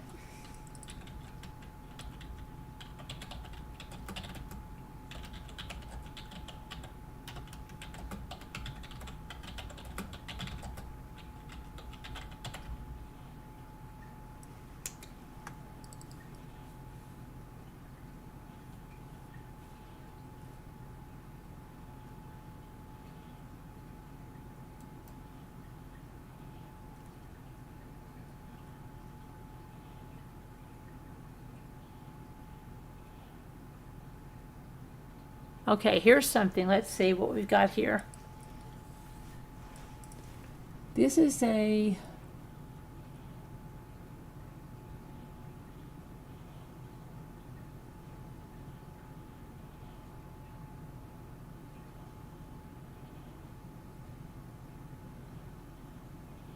Is this the police interview? Let me see. Is this the police interview? She says, I got a call from their mutual friend that we grew up with. They said Johnny's dead. Who's saying this? Brennan called me. Of course, he told me the news and can't even explain the feeling, right? I don't know who's saying that. Hold on, let me...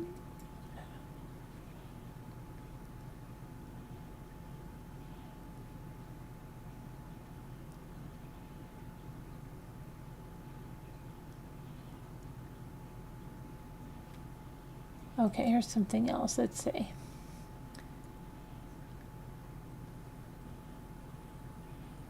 Messages that Karen Reed and John O'Keefe exchanged on the day before he died were revealed at her murder trial in Norfolk Superior Court earlier this week.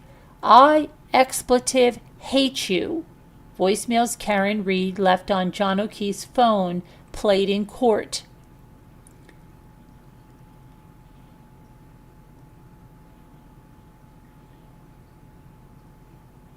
Prosecutors allege the messages show their relationship was in a bad place. The couple appears to be discussing a fight that they had on the morning of January 28th. Here's a transcript of the messages that were read in court. January 28th. You have really hurt me this time. That was 9:49 a.m. That was from Karen Reed. O'Keefe replies at 10:02 a.m. I feel like this is the Seavers thing again. I'm sorry. This has been an issue with me for 8 years. It physically hurts me to see everyone else in their lives do things for them, and I'm forced to always be the bad guy. Karen Reed responding at 10:09 a.m. I am not the same as everyone else. Most of the time, I try to do what is healthy and smart for them. More importantly, I try to support you and what you need. You just lashed out at me and said terrible things. I don't know how you've gotten to this point with me when I'm just trying my hardest. You made your point and continue to beat me down. I have a lot going on too. Physically, I'm falling apart and trying to get answers and help. And then she responded again. I am just your girlfriend. I am not a perfect parent. I am trying very hard and sometimes treat them nothing like I used to. Then she said again, maybe you can call someone. This is 1:21 p.m. And then O'Keefe says at 1:46 p.m., like who? And then he says at 1:47, what time are you coming here? She says at 2:06 p.m., I don't know what time. Feel kind of out of it. Just trying to clear my head. O'Keefe at 2:06 p.m. says okay. At 2:06 p.m., Karen Reed responds, text me when you guys settle in later. John O'Keefe says sure. Karen Reed responds back at 2:16 p.m. I feel pretty shitey about how this morning went down. I know you said sorry, but it's really stung, especially when I've been trying pretty hard lately. I feel like a loser, turning around, just coming back over after everything you said. O'Keefe, 2:17 p.m., not sure what else you want me to do. I said I'm sorry, and I was out of line. If you prefer to stay home, I totally get it. 2:17 p.m. Things in my own life have been difficult too, you know. O'Keefe says, I know. Reed says, tell me if you are interested in someone else. Can't think of any other reason you've been like this. O'Keefe says, nope. O'Keefe says, things haven't been great between us for a while. Ever consider that? Then O'Keefe says, kids are here, not in the mood to talk. Karen says at 2:29, so you're not into it anymore. That's fine, but I don't want to keep trying and you keep treating me like this. Karen Reed says, I'm trying to hug and kiss you this morning and you whack me in the face with a pillow? Karen Reed says, last night you're basically like, yeah, what about when we talk about the future? So why don't you just admit you're not into it so much anymore? O'Keefe says, not how it went down, but okay. Karen Reed says, can you please admit your head is out of the game with us? O'Keefe says, sick of always arguing and fighting. It's been weekly for several months now, so yeah, I'm not as quick to jump back into being lovey-dovey as you, apparently. 2:32 p.m. O'Keefe says, OMG, stop calling.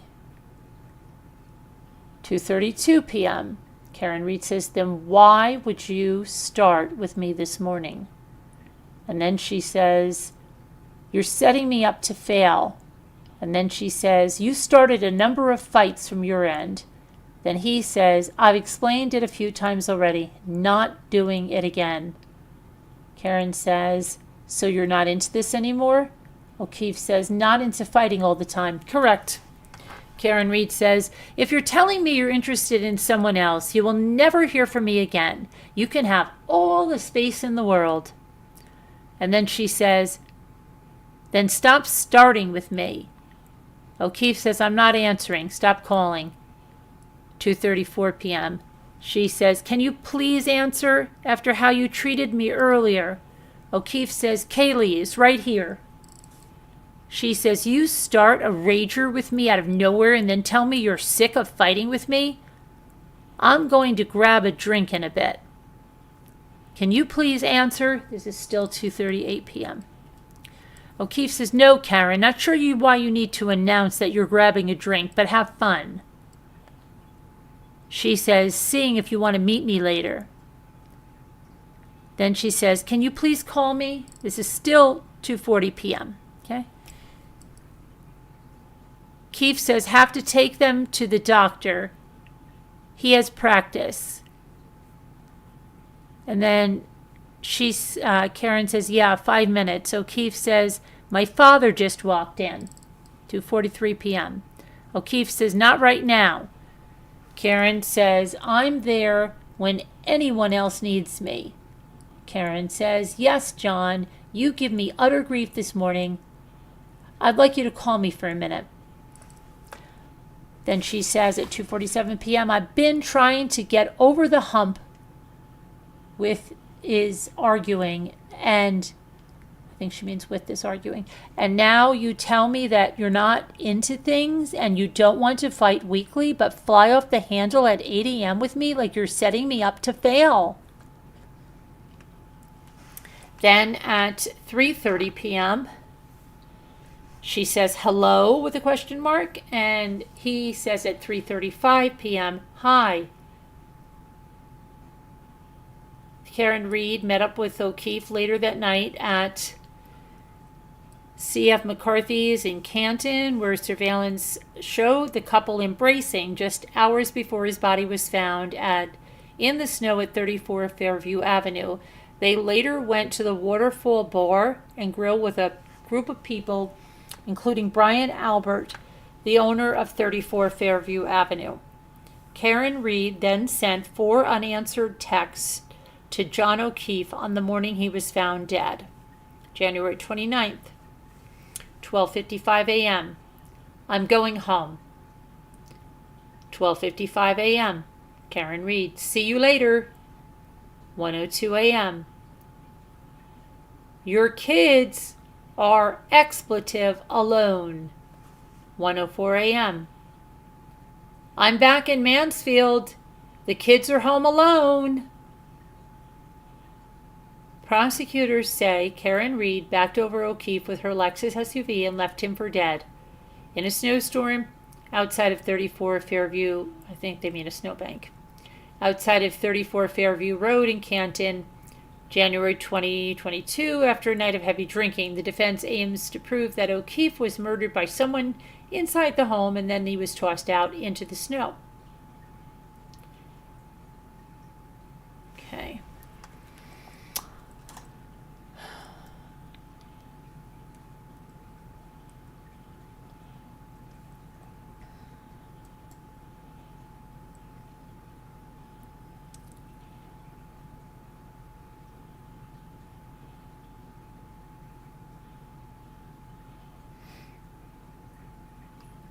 Here.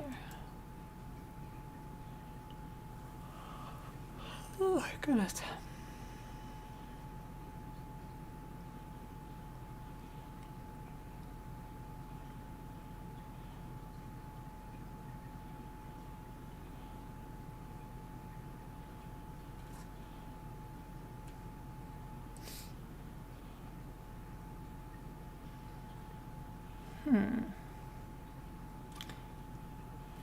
Okay, let me see something over here with this. Okay, so let me see on this motion to dismiss here. Let's look at the background in this case, okay? During the grand jury proceedings, the Commonwealth presented evidence of the following. On the night of January 28, 2022, the defendant O'Keefe and a group of friends went to the Waterfall Bar and Grill.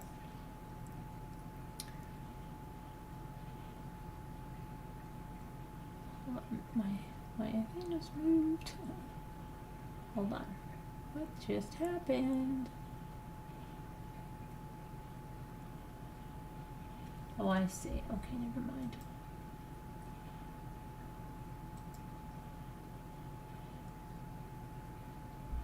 Putting up a pop-up here.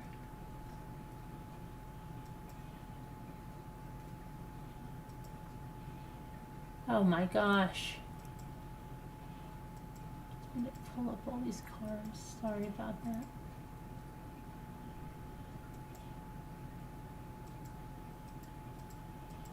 Oh, I hate these verifiers. So ridiculous.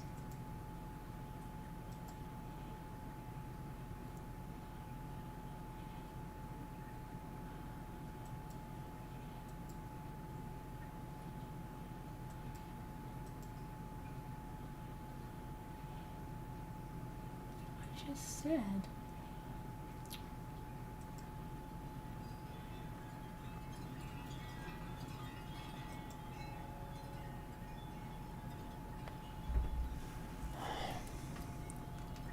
Get out of here. Oh my gosh, this stupid thing. I'm sorry about this. It's not letting me read this document. I don't know what the heck they just did here. I don't know why, because this document is a public document and it's just, let me try to get it over here. It's just ridiculous that, where the heck did it just go now?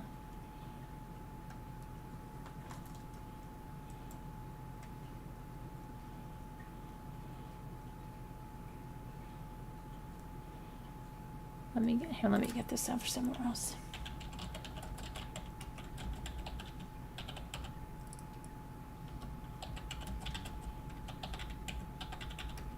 Okay.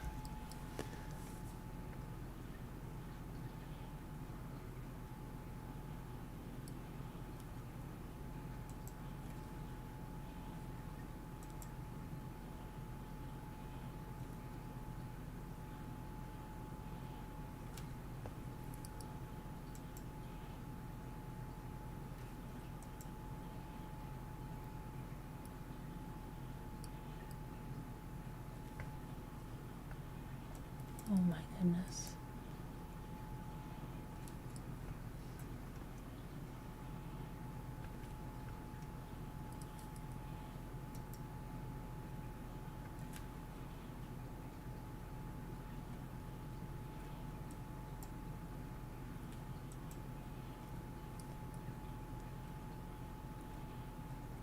Okay, I've got it, I think now. Let me see.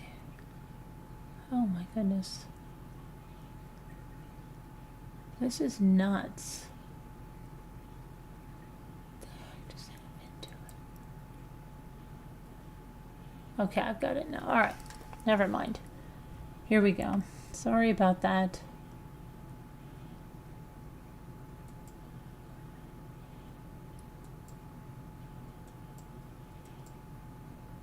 Trying to get where we were reading about the background.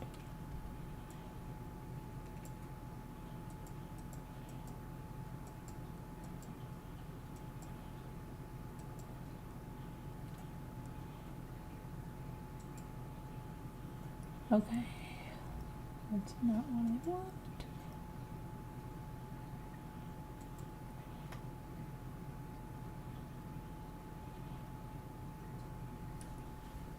I thought that was the one I want. It's not the one I want.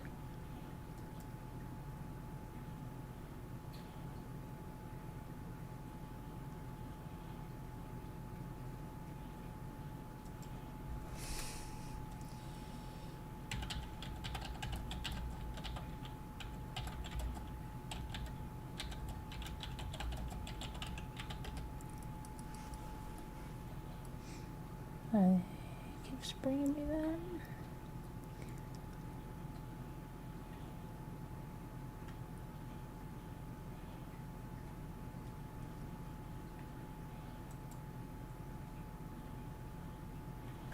Okay, now I have it. I'm so sorry. On January 29, 2022, at approximately 6:04 a.m., the Canton Police Department received a 911 call from a woman reporting a male party, subsequently identified as victim John O'Keefe, found in the snow outside of 34 Fairview Road. At the time of the 911 call, there was an active blizzard occurring with heavy snow, so it was a snowstorm, and the temperature was in the teens. Officers Saraf and Mulaney of the Canton Police Department were dispatched along with the Canton Fire and EMS. Officer Saraf was the first officer to arrive on Fairview Road and observed 3 females waving at him from the front yard area of 34 Fairview Road. Officer Saraf's cruiser camera footage captured his arrival and depicts the weather and visibility conditions during the emergency response. And in the video, Officer Saraf can be seen utilizing the spotlight attached to the driver's side of his cruiser as he attempts to locate the calling parties in the darkness and blizzard conditions. Looking at the residents of 34 Fairview Road from the street, the 3 females were in the left corner of the property. Let's see if where's our, there it is, okay. Right there. The 3 females were in the left corner of the property near the roadway in the area of a flagpole and a fire hydrant. Right there. Officer Sharaf observed the victim lying on the ground as 2 of the females were performing CPR on him. The 3 females were identified as the defendant, Karen Reed, Jennifer McCabe, and Kerry Roberts. Officer Saraf observed the victim to be cold to the touch and not breathing. He returned to his cruiser to retrieve his AED device. However, at this time, Canton Fire and EMS arrived and took over resuscitative efforts. Paramedics transported Mr. O'Keefe to the Good Samaritan Medical Center in Brockton, where he was subsequently determined to be deceased by Dr. Justin Rice. Canton Police Lieutenant Paul Gallagher, Detective Sergeant Michael Lank, and Sergeant Sean Good arrived on scene shortly after the 911 call. Sergeant Good had contacted Detective Sergeant Lank directly at his home at approximately 6:08 a.m., minutes after the 911 call was received. Sergeant Lank arrived on Fairview Road at approximately 6:24 a.m. following Officer Saraf, Officer Mulaney, and Sergeant Good's arrivals. Mr. O'Keefe was already in the back of an ambulance when Sergeant Lank arrived and was transported to the hospital shortly after. While on Fairview Road, Sergeant Lank, accompanied by Lieutenant Gallagher, spoke briefly with Ms. McCabe. Subsequently, at approximately 9 a.m., Sergeant Lank was contacted at the Canton Police Station by Ms. McCabe and returned to the residence to speak with her further. While on Fairview Road, Detective Sergeant Lank attempted to speak with the defendant directly. However, she was reported to be overcome by emotion. Detective Sergeant Lank spoke with fellow Canton officers who had the opportunity to speak to the defendant prior to his arrival on Fairview Road. Sergeant Lank also spoke with the homeowners of 34 Fairview Road, Brian and Nicole Albert. Following the victim's transport to the hospital, Canton Police Lieutenant Paul Gallagher, Sergeant Lank, and Sergeant Good searched for any physical evidence in the mounds of snow surrounding the immediate area where Mr. O'Keefe was located. Pieces of a broken cocktail-style glass and multiple patches of red that appeared to be blood were discovered. The Canton officers secured the glass as evidence and obtained 6 blood samples from the snow. The Massachusetts State Police Detectives Unit, assigned to the Norfolk District Attorney's Office, was notified at approximately 6:38 a.m., and members of the Massachusetts State Police responded directly to the Canton Police Department. Trooper Michael Proctor and Sergeant Yuri Buchanek were among the troopers who responded and began interviewing witnesses. After leaving the Canton Police Department, the first spoke with Ms. McCabe at her home. Ms. McCabe indicated that she and some friends were at the Waterfall Bar and Grill during the evening of January 28th. She arrived with her husband Matthew at approximately 9 p.m. At approximately 11 p.m., Mr. O'Keefe and the defendant arrived at the waterfall together. Ms. McCabe stated that Mr. O'Keefe and the defendant had been in a dating relationship for approximately 2 years and that the defendant stayed at Mr. O'Keefe's house most nights. Ms. McCabe observed the defendant walk into the bar holding a glass cup from C.F. McCarthy's with a clear liquid inside that she believed was a vodka soda drink. The defendant had entered the waterfall with the glass inside her coat. Mr. O'Keefe and the defendant had been at C.F. McCarthy's, a bar across the street from the waterfall, prior to coming into the waterfall. Ms. McCabe observed Mr. O'Keefe to be wearing a baseball hat, jeans, and sneakers. She stated that the defendant and the victim appeared to be in a good mood and did not observe any arguing between the two throughout the course of the evening. She further described the atmosphere within the bar as friendly, with no arguments amongst any of the patrons. The description of the group and the atmosphere within the bar and between the defendant and the victim were consistent among each of the witnesses present that were interviewed throughout the course of this investigation. As the bar began to close, everyone within the group was invited back to 34 Fairview Road, the residence of Ms. McCabe's sister, Nicole Albert, and her husband, Brian. So, Nicole Albert is Jennifer McCabe's sister, right? Ms. McCabe observed the victim and the defendant leave the waterfall together. As Ms. McCabe was arriving at her vehicle, she received a text message from Mr. O'Keefe asking, "Where to?" at 12:14 a.m. Jennifer McCabe replied with the address of 34 Fairview Road. At 12:18 a.m., Mr. O'Keefe called Jennifer McCabe to ask more specifically where the house was located on Fairview. Jennifer indicated to Mr. O'Keefe over the phone that the house was near his niece's friend's home, whose mother the victim used to date. Okay? Whose mother the victim used to date. So did that cause the fight, right? While inside the residence, following her arrival there, Ms. McCabe observed a black SUV consistent with Karen Reed's vehicle.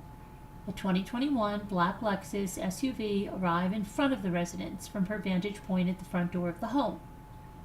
Ms. McCabe texted Mr. O'Keefe at 12:31 a.m. stating, "Hello," and again at 12:40, "Pull up behind me," referencing her vehicle's parking spot within the driveway to the home. Located on the right side of the property, if looking at the residence from the street, Ms. McCabe then observed as the black SUV move from its initial place where it had stopped on the street near the driveway and proceed to the left side of the property in the area where Mr. O'Keefe's body was discovered.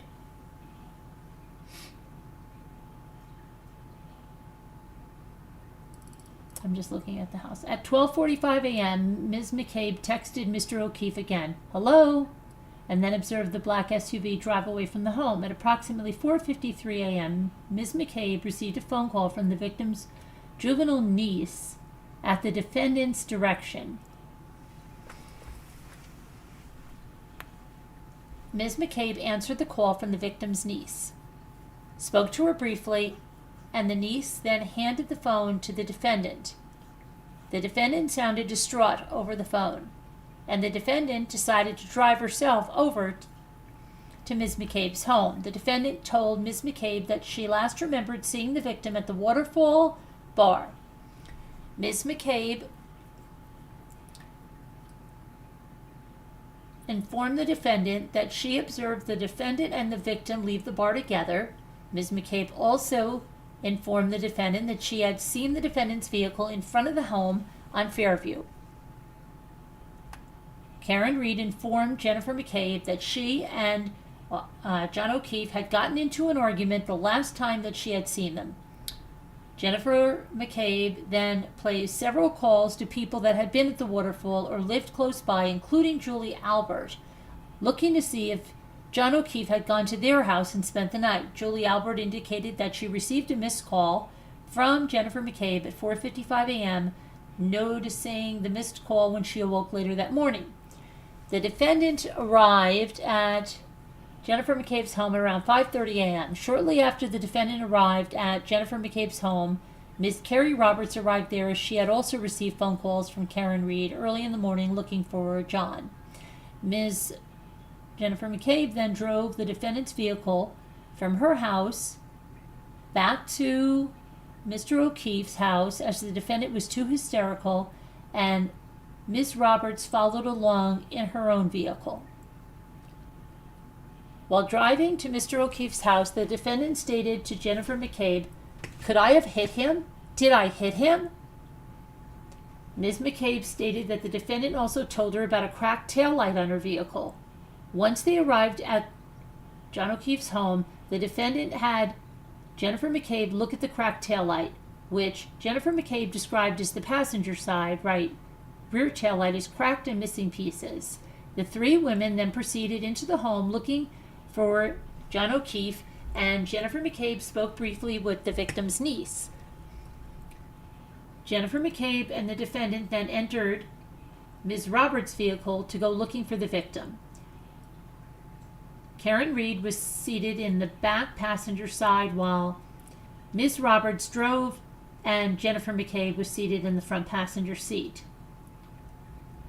Jennifer McCabe stated that they turned onto Fairview Road from Chapman Street, and at that time it was snowing heavily with the wind blowing, creating poor visibility.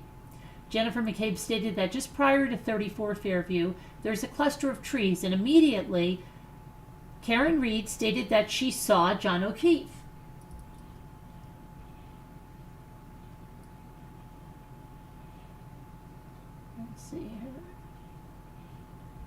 The statement initially confused Jennifer McCabe and Ms. Roberts, as they were unable to see Mr. O'Keefe's body lying in the snow. Jennifer McCabe stated that the defendant screamed to open the door and ran directly over to the body near the cluster of trees and laid on top of him for warmth and began CPR. Jennifer McCabe stated that the victim was lying on his back, covered with approximately 6 inches of snow, with his phone later discovered on the ground underneath him after he was removed by emergency medical personnel.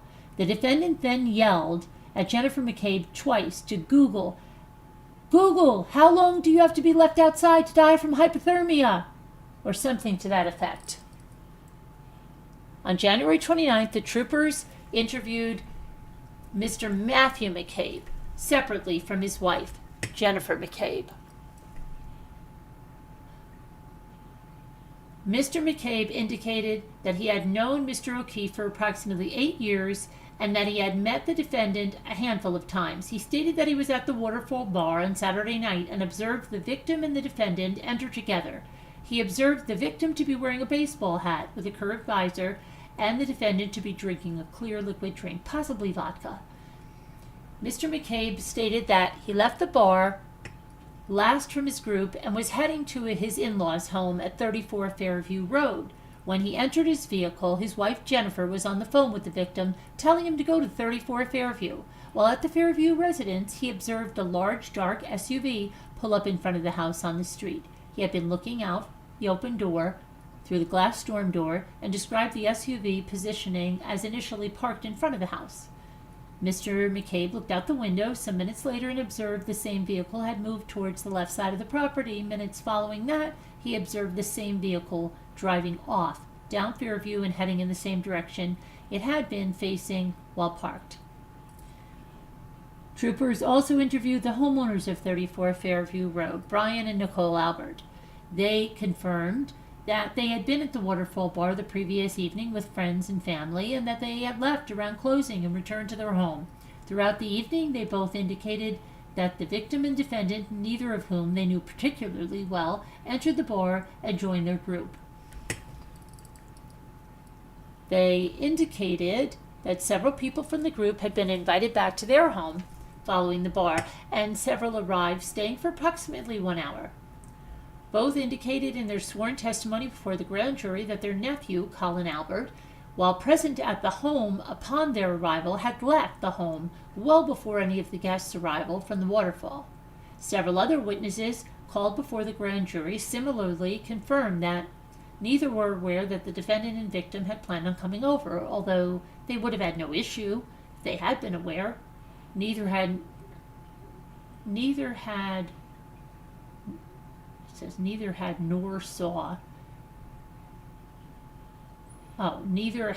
heard nor saw anything outside of their home over the course of the morning until Jennifer McCabe awoke them. Troopers also interviewed Mr. Ryan Nagel. Mr. Nagel's sister Julie had been at 34 Fairview the evening of January 28th, visiting with the Albert's son for his birthday. Mr. Nagel stated that he had been contacted by his sister asking for a ride home. His friend drove with Mr. Nagel in the front passenger seat and his girlfriend in the rear cab of his friend's Ford F-150 pickup truck to Fairview. As the truck was driving down Cedar Crest Road, he observed a set of headlights of a mid-sized black SUV coming from the opposite direction on Cedar Crest, and said the truck he was traveling in yielded to the SUV, making a right turn onto Fairview, and then followed behind it after executing its left turn onto Fairview. Mr. Nagel stated that the truck stopped directly in front of the driveway to the home and remembered the black SUV stopping along the right-hand curb toward the left side of the property. He remained within the truck while his sister exited the home and asked them to come inside. He declined the invitation, and his sister eventually decided to stay at the home and make other transportation arrangements. As his sister returned to the house, Mr. Nagel observed the black SUV pull up an approximate 1 to 1.5 car lengths to the far left edge of the home's property, where the flagpole was located along with some bushes. He stated that the SUV's driver did not appear to place the vehicle in park at any point, he observed, as the rear brake lights were illuminated throughout his observations, to include the third top center light. Mr. Nagel reported hearing no noises coming from the interior of the SUV. Mr. Nagel further indicated that at no time, while in front of the home, witnessed anyone enter or exit from the vehicle, nor did he observe any footprints surrounding the vehicle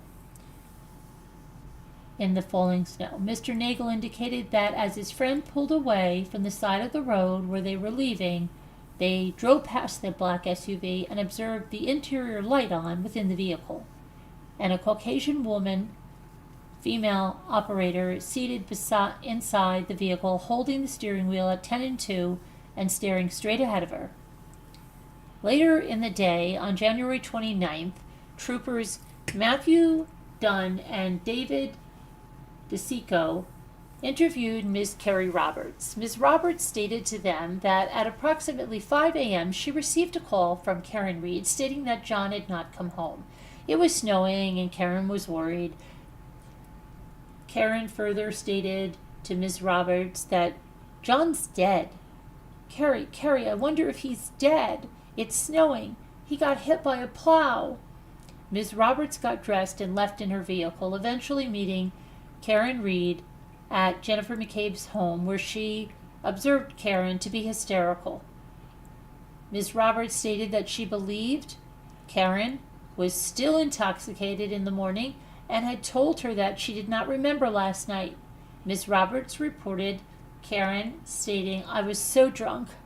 I don't even remember going to your sister's last night," talking about Jennifer McCabe's sister, the owner of 34 Fairview Road. Ms. Roberts followed Karen Reed's black Lexus SUV back to John O'Keefe's house. They went inside the house for a period of time, looking for John O'Keefe to no avail, and checking on John O'Keefe's niece. While at John O'Keefe's house, Ms. Roberts stated that Karen Reed had told her and Jennifer McCabe about a cracked rear passenger taillight, and showed both of them the area of her vehicle. Ms. Roberts then drove her vehicle with Jennifer McCabe in the front passenger seat and the defendant, Karen Reed, in the rear passenger side seat. to 34 Fairview Road. She and Jennifer were scanning the sides of the roadway along the drive looking for John, while the defendant, Karen Reed, periodically screamed and texted on her phone as they drove. Ms. Roberts described the weather as whiteout conditions as they were driving. As they arrived in the area of 34 Fairview, Ms. Roberts stated that the defendant screamed, "There he is! I see him!" from inside the vehicle and screamed to be let out. Even after initially exiting the vehicle, Ms. Roberts stated that she still couldn't see John in the conditions and further stated that his body was covered in snow. She stated that the victim's body was approximately 12 feet from the roadway. Ms. Roberts stated that they immediately began CPR, and Jennifer McCabe called 911. Ms. Roberts observed John O'Keefe to be lying on his back with his arms by his side. She noticed that his right eye was swollen shut and blood was coming from his nose and mouth. When the paramedics arrived and lifted the victim's body onto the stretcher, Ms. Roberts observed the grass underneath his back not covered in snow as the remainder of the area was. Karen Reed reportedly asked Ms. Roberts and Jennifer McCabe and the officers and paramedics on the scene, "Is he dead?" repeating the phraseology numerous times to each. Karen Reed further grabbed Ms. Roberts by the arm at one point and asked her if they were really working on John or was he already dead. In addition, Trooper Bokinic interviewed Nicholas and Karina Kolakiev.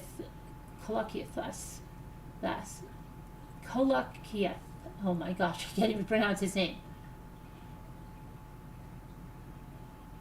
Kolokithas. Both were present with the group at the waterfall on the evening of January 28th. They arrived there at approximately 9 to 9:30 p.m., respectively, as they came in separate cars. They had known John O'Keefe for 5 to 6 years and had met Karen Reed a handful of times. They stated that John O'Keefe and Karen arrived at the waterfall together about 11 p.m., arriving from C.F. McCarthy's across the street. I'm just going to call him Mr. K. I'm not going to pronounce that name anymore. Mr. K spoke for a period of time with the defendant and observed her to be drinking vodka soda cocktails while at the bar.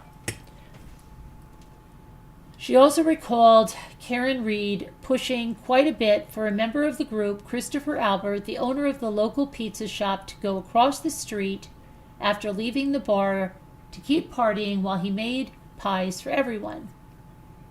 When it was time to leave, Mrs. K indicated that she walked outside with Jennifer McCabe and observed John O'Keefe and Karen Reed walking out together and proceed to drive to the left of the driveway and up Washington Street, where their vehicle was parked along the curb, facing back up towards the waterfall.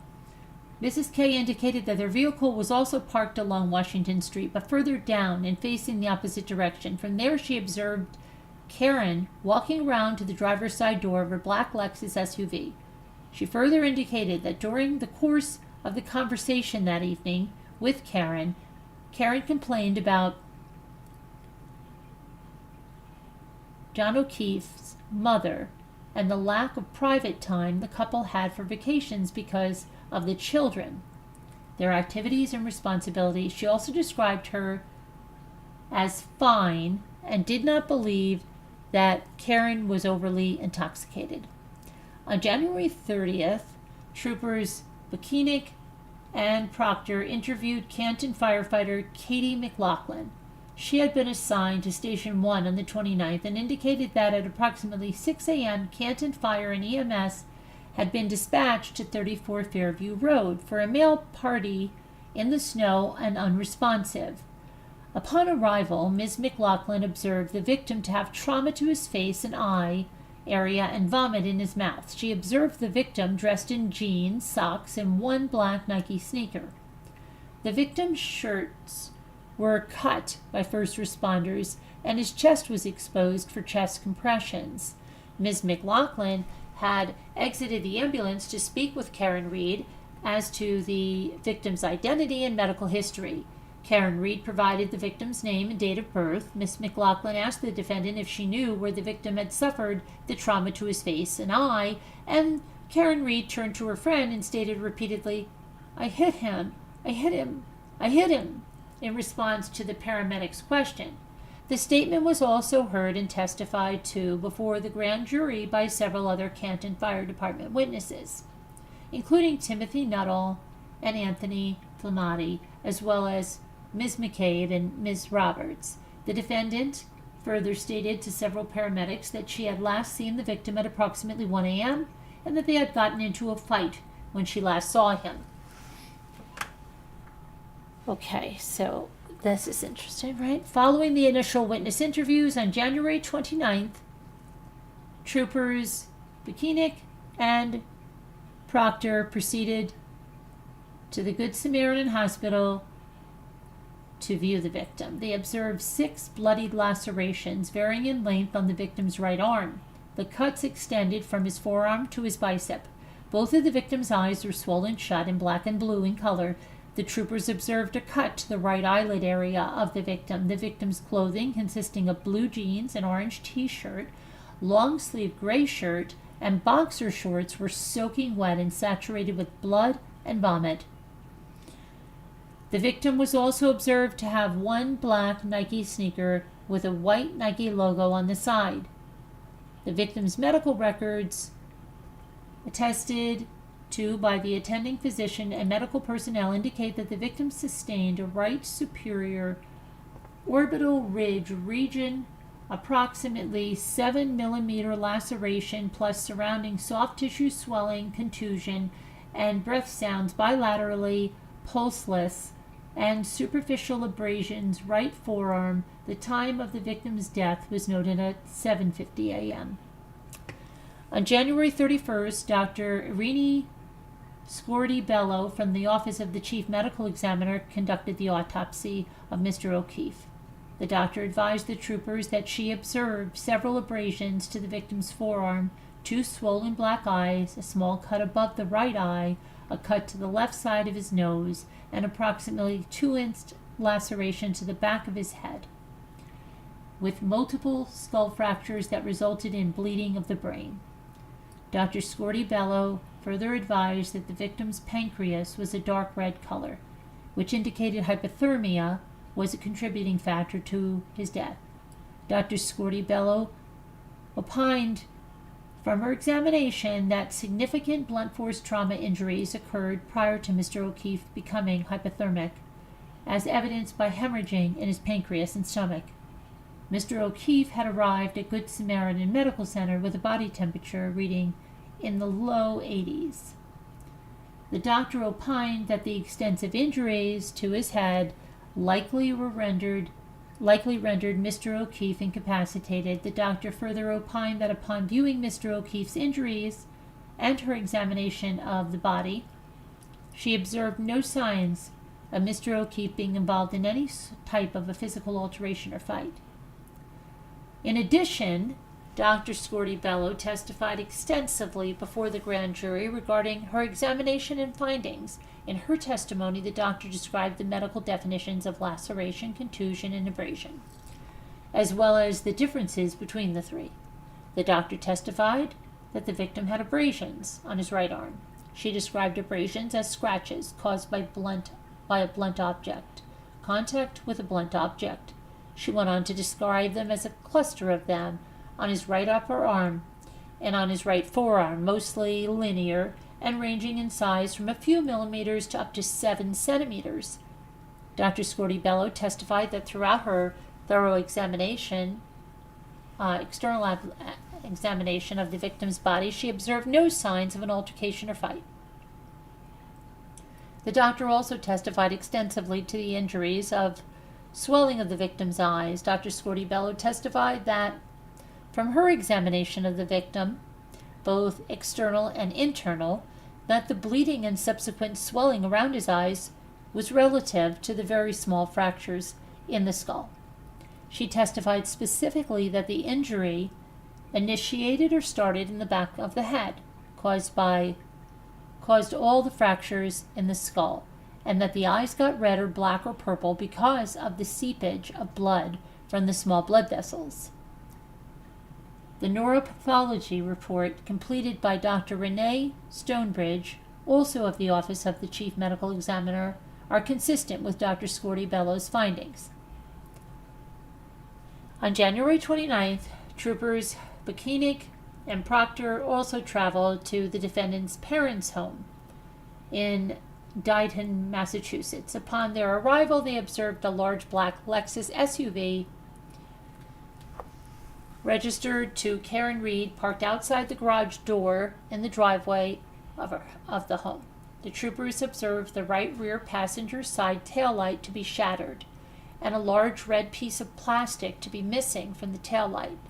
The troopers were invited into the home, and they observed Karen Reed seated in the living room couch. She agreed to speak with the troopers. Karen Reed indicated that she had met the victim at C.F. McCarthy's bar in Canton at approximately 9 p.m. the evening prior. The victim had been there with friends prior to her arrival. She stated that John was drinking a beer and she was drinking vodka sodas. She described the glassware she was drinking out of as a vase style. She stated that she and the victim left C.F. McCarthy's and went to the waterfall, but denied that she had taken that drink from the one bar to the next. She stated that they were at the waterfall bar for approximately an hour, and during that time there were no arguments amongst anyone present there. And when she and the victim were leaving the waterfall, she stated that they were invited, to a house at Fairview Road. The defendant stated that she had dropped the victim at the house on Fairview and went home, since she was having stomach issues at the previous bar. The defendant stated that she dropped the victim off and then made a 3-point turn in the street and left. She stated that she didn't see the victim enter the house. Karen indicated that she first observed the broken taillight in the morning and did not know how she had broken it the previous evening. John was uninjured when she dropped him off at the house. However, when she discovered him the next morning, she observed him lying face up, snow on his legs, his eyes swollen, and blood coming from his nose and mouth. She stated that she began providing him mouth-to-mouth. Karen Reed further stated that she had attempted to contact John throughout the night, calling and texting him numerous times with no response. She stated that they had a verbal argument that morning over what the defendant fed the victim's niece for breakfast. The black Lexus SUV was seized from the driveway of the defendant's parents' home in Dighton on January 29th. The vehicle was then transported via tow truck to the Canton Police Department.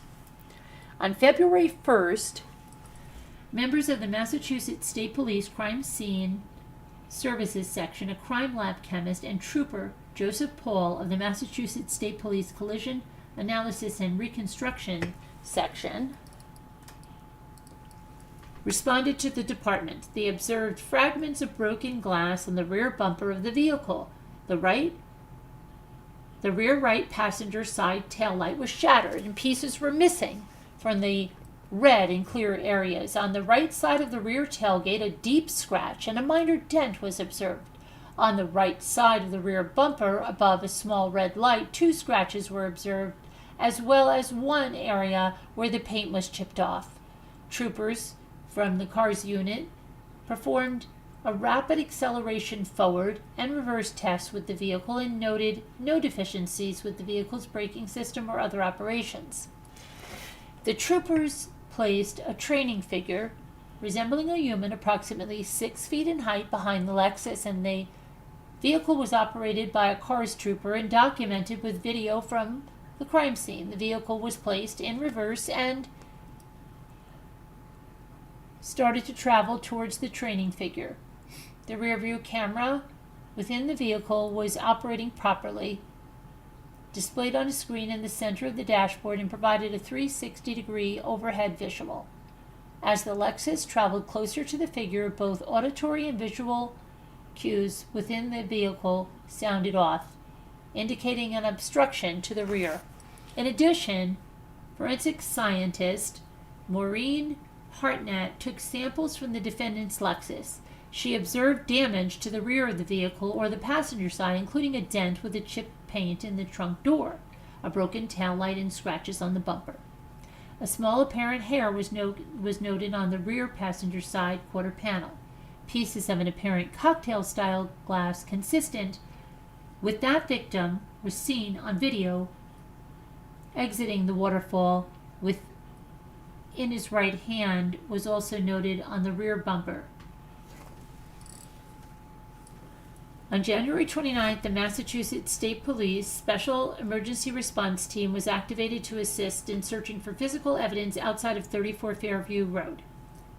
Members from the CERT team located a black Nike sneaker with a white Nike logo along the side, matching the one that was worn by the victim at the time the body was discovered. In the same area where the body had been recovered, 2 red plastic pieces of a taillight were located, consistent with the pieces missing from the defendant's black Lexus. 1 piece of clear plastic taillight was located in the same area as well, also consistent with the broken taillight. The CERT team discovered these items after digging through the still falling snow. Subsequently, on February 4th, 2022, Canton Police Detective Sergeant Lank was contacted by Lieutenant Gallagher, who had received a call from the Canton Police Chief Berkowitz in relation to driving by the residence on Fairview and observing a red broken piece of hard plastic. At this time, the weather conditions had improved and significant amounts of snow had melted in the interim. Sergeant Lank responded along with Detective Taylor, who photographed the item in place and contacted the Massachusetts State Police, who subsequently secured the item from the roadway. On January 31st, investigators observed video from the Ring cameras affixed to 1 Meadows Avenue, the residence of Mr. O'Keefe. The video was observed utilizing the Ring application on the victim's cell phone. The data in the application showed the 2 cameras were connected to the victim's account under his email. The 2 cameras covered the front door and the driveway to his home. From 6 p.m. on January 28th through 6 a.m. on January 29th, the Ring application showed approximately 15 events between the 2 cameras at the residence. Investigators observed on the Ring camera from the driveway camera the defendant's SUV leaving the right garage door and traveling out of the driveway onto Meadows Avenue and turning left onto Pleasant Street at approximately 5:08 a.m. on January 29th. The victim's Chevy Traverse SUV was parked in the far right corner of the driveway, and the defendant's SUV exited in reverse from the garage. It came close to the victim's SUV. No pieces of the defendant's taillight were seen on the video in the driveway, nor observed in the Canton PD cruiser camera footage upon their arrival to the victim's residence the morning his body was discovered, nor observed nor recovered from the victim's driveway at any time. On February 3rd, 2022, Trooper Evan Brent from Crime Scene Services arrived with Trooper Proctor at the home and documented all sides of the victim's Traverse and the garage doors, and no damage was observed anywhere on either of the vehicles or the doors.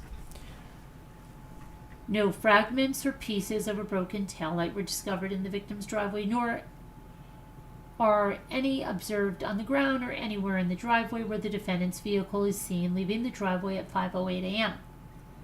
Noticeably absent from the available Ring video footage that investigators diligently sought for was any video of the defendant's vehicle arriving at the victim's home in the early morning hours of January 29th, after leaving the 34 Fairview residence. On February 1st, Troopers Bikinic and Keefe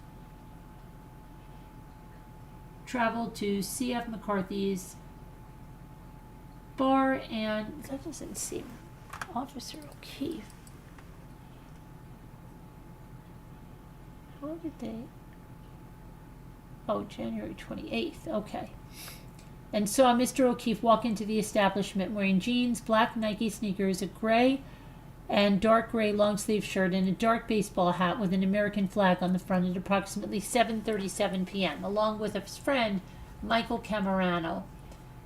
Approximately an hour later, at 8:51 p.m., the defendant enters the bar wearing a black jacket, black boots, black pants, a handbag, small purse, and a white shirt underneath her jacket. 7 minutes later, approximately 8:58, the bartender hands the defendant a tall cylinder-style drinking glass, a clear liquid with lime in it. Approximately 9:15, the victim hands the defendant a cylinder-style glass with a clear... Hold on. At the following times, the troopers observed in the video the defendant receiving a shot glass with a clear liquid in it, which she subsequently pours into her cylinder-style glass. 9:30, 9:33, 10:22, and 10:29. At approximately 9:57, the bartender is observed handing the defendant a tall cylinder-style glass with a clear liquid in it and a shot glass with a clear liquid in it, for a total of 7 drinks that Karen Reed receives and consumes during her time at this bar. 7 drinks. At approximately 10:40 p.m., John and Karen are observed leaving the bar with the defendant holding her last drink in her right hand as the exit. On February 1st, the troopers traveled to the Waterfall Bar. They reviewed and secured both interior and exterior surveillance camera footage, as well as receipts from the establishment. From the interior camera, the troopers observed John and Karen enter the bar at approximately 10:54 p.m. At approximately 12:10 a.m., Karen walks out with 2 females, leaving through the front door, and moments later, John O'Keefe stands alone at the table taking a sip from a short cocktail glass and walks out the front door holding the glass in his right hand. From the exterior camera, the troopers observed John walk out at approximately 12:11 a.m. carrying a short cocktail glass in his right hand, and he meets up with Karen, and the two walk together towards Washington Street. The troopers also observed from the exterior camera that it appeared to have just begun snowing with a light coating on the ground. On February 2nd, troopers Dunn and Moore were canvassing for video footage in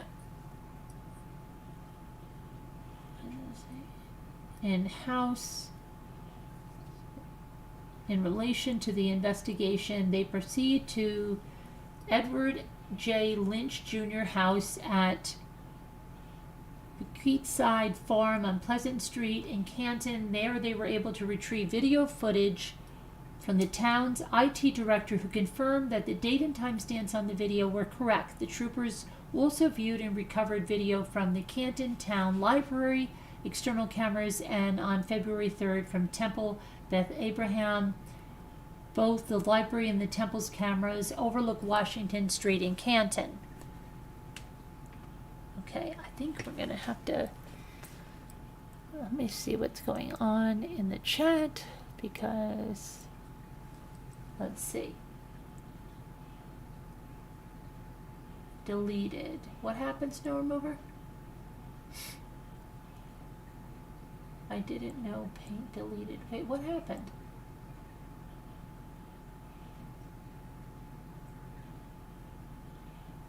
Let me see here. She was still impaired in the morning, Snow said. Probably, Heart Made Wise. He was knocked out of his shoes, Snow Remover said.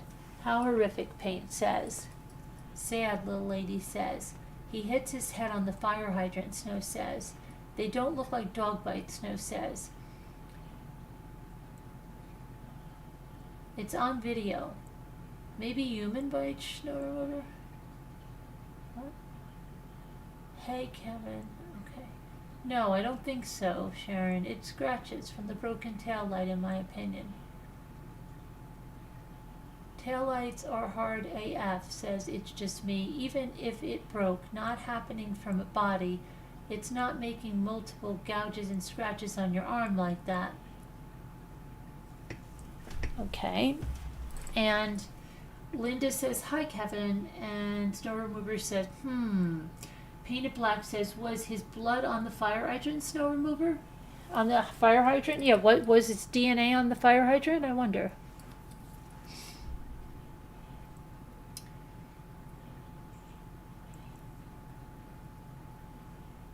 changer. Wow.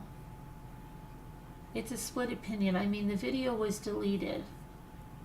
What video? Okay, but what about the fire hydrant? That's a good thing. Was his DNA found his head consistent with hitting the fire hydrant?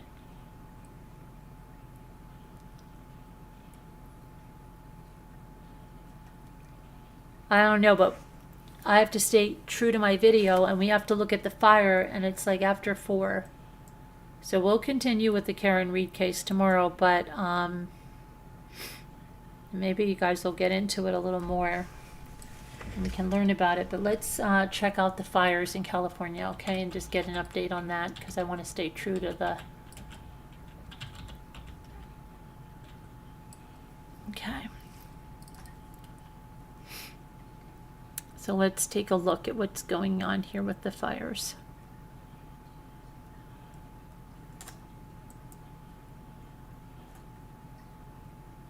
All right.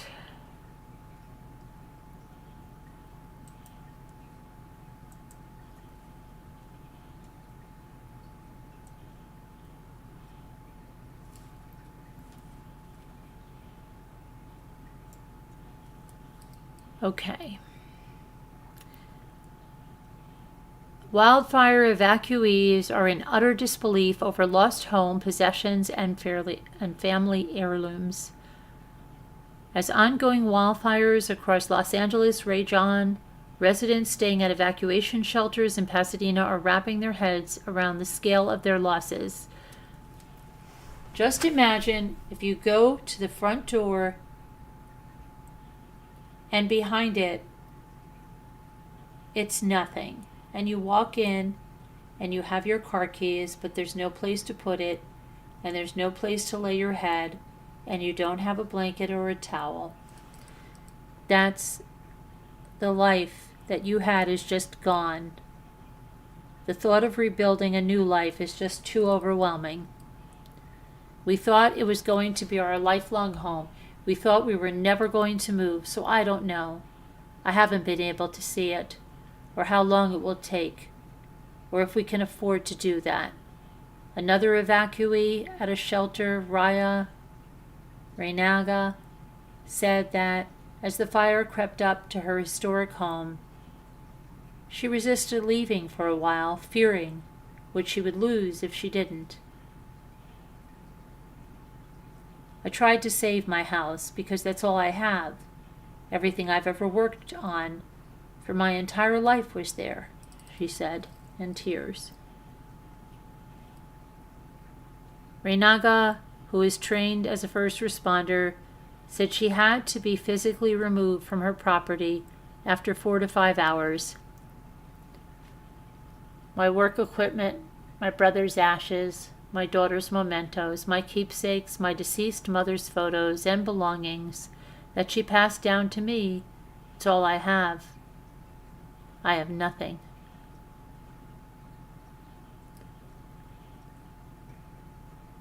The Hearst fire is 37% contained. Fire officials say the Hearst fire, which has been raging since Tuesday, is now more than 1/3 contained. Palisades fire has burned at least 19,978 acres and is 6% contained. The Easton fire has burned through 13,690 acres and is 0% contained. The Hearst fire, 771 acres and is 37% contained. The Kenneth fire, at least 1,000 acres and is 35% contained. The Lydia fire, at least 394 acres and is 75% contained. Containment numbers should go up as the weather conditions improve.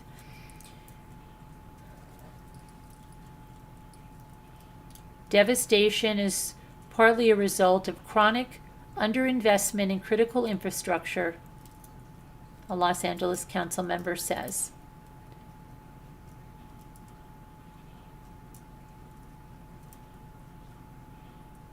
Firefighting aircraft collides with an illegally operated drone.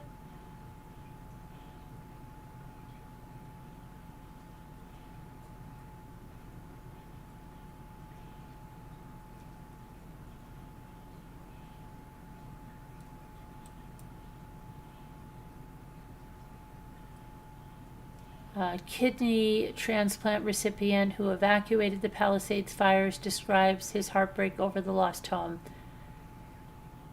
Kidney transplant recipient who fled the Palisades fires with his family and his medicines called the loss of his home unspeakable. Jeremy Hunter, 53, from Altadena, California, said that he was unaware a fire broke out near his neighborhood on Tuesday until a former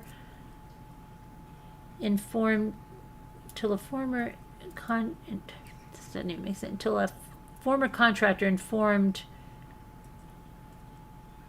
What the heck? Until a former contractor reached out to him.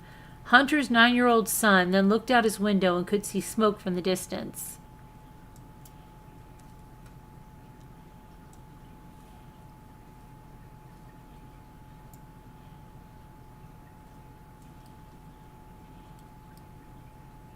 I can see the fire, Baba, Hunter recalled his son saying. Fair enough, there it was, the orangeness against the dark sky, and I thought we have to go. Since he's lived in a fire zone, Hunter knew to prepare for incidents like this, so he gathered all the necessary stuff to keep the family alive, including his medications. Hunter has lived with kidney disease for 17 years before he had a transplant in 2008. He told CNN. I need to take medicines every 12 hours or something bad will happen to my immune system. I focused on having enough medication and what was really essential, passports, banking, all that stuff. Hunter said he and his family masked up and packed up their car, headed to a friend's house on the west side of Los Angeles.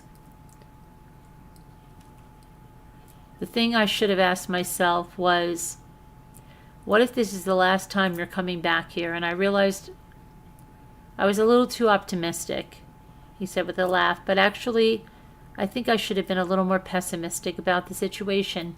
On Wednesday, Hunter found out that his home was destroyed in the blaze. After visiting the charred remains, he's unsure about what's next.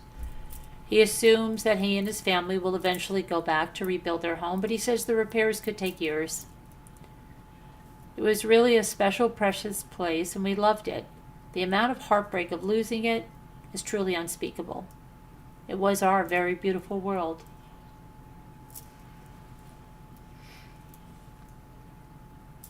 Family members identified 83-year-old Rodney Nickerson as one of the victims of the catastrophic wildfires that erupted in California.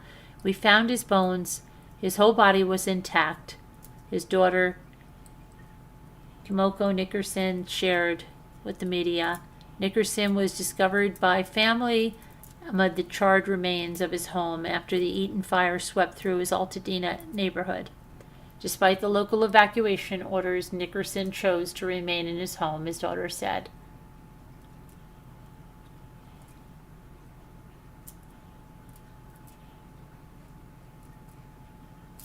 I don't know if I told you or if I told people in the Zoom that James Wood said that he was leaving his home. He thought about his elderly neighbor who was 94 or 92, and they had been in the hospital, so then he had called the man's son and said, is your dad still in the hospital? And the son said, no, my dad got home from the hospital yesterday with his caregiver.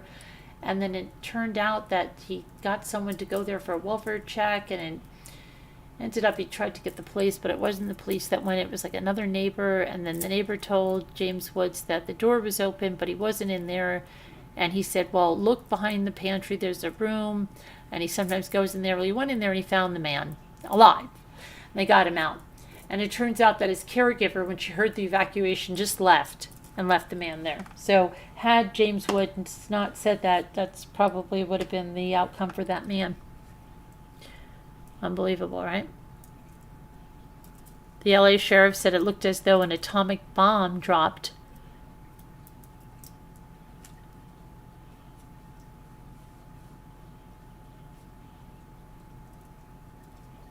Then there was an accidental evacuation warning. It was due to an error, and it had put a panic in a bunch of people.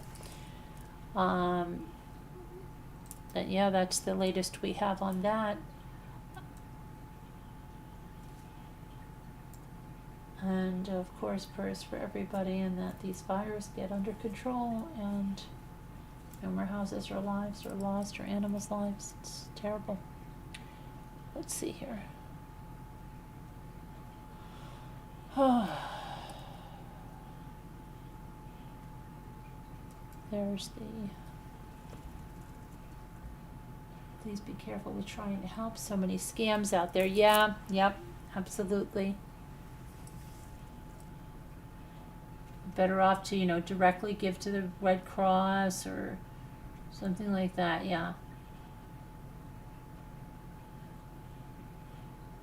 All right, let's do the word cookie, because it is late, very, very late. Very, very late. I'm very, very tired. It's been a grueling day.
Good night, snow remover.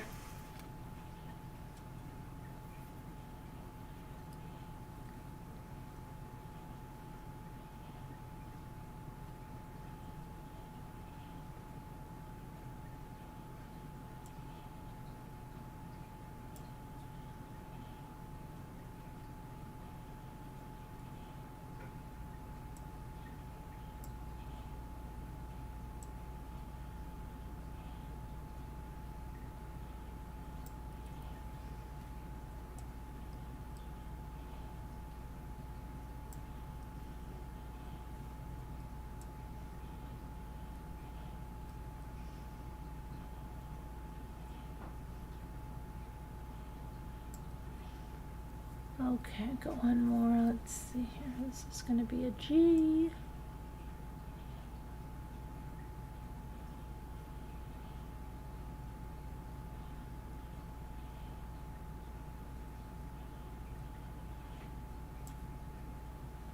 Done. Dun dun dun dun dun dun.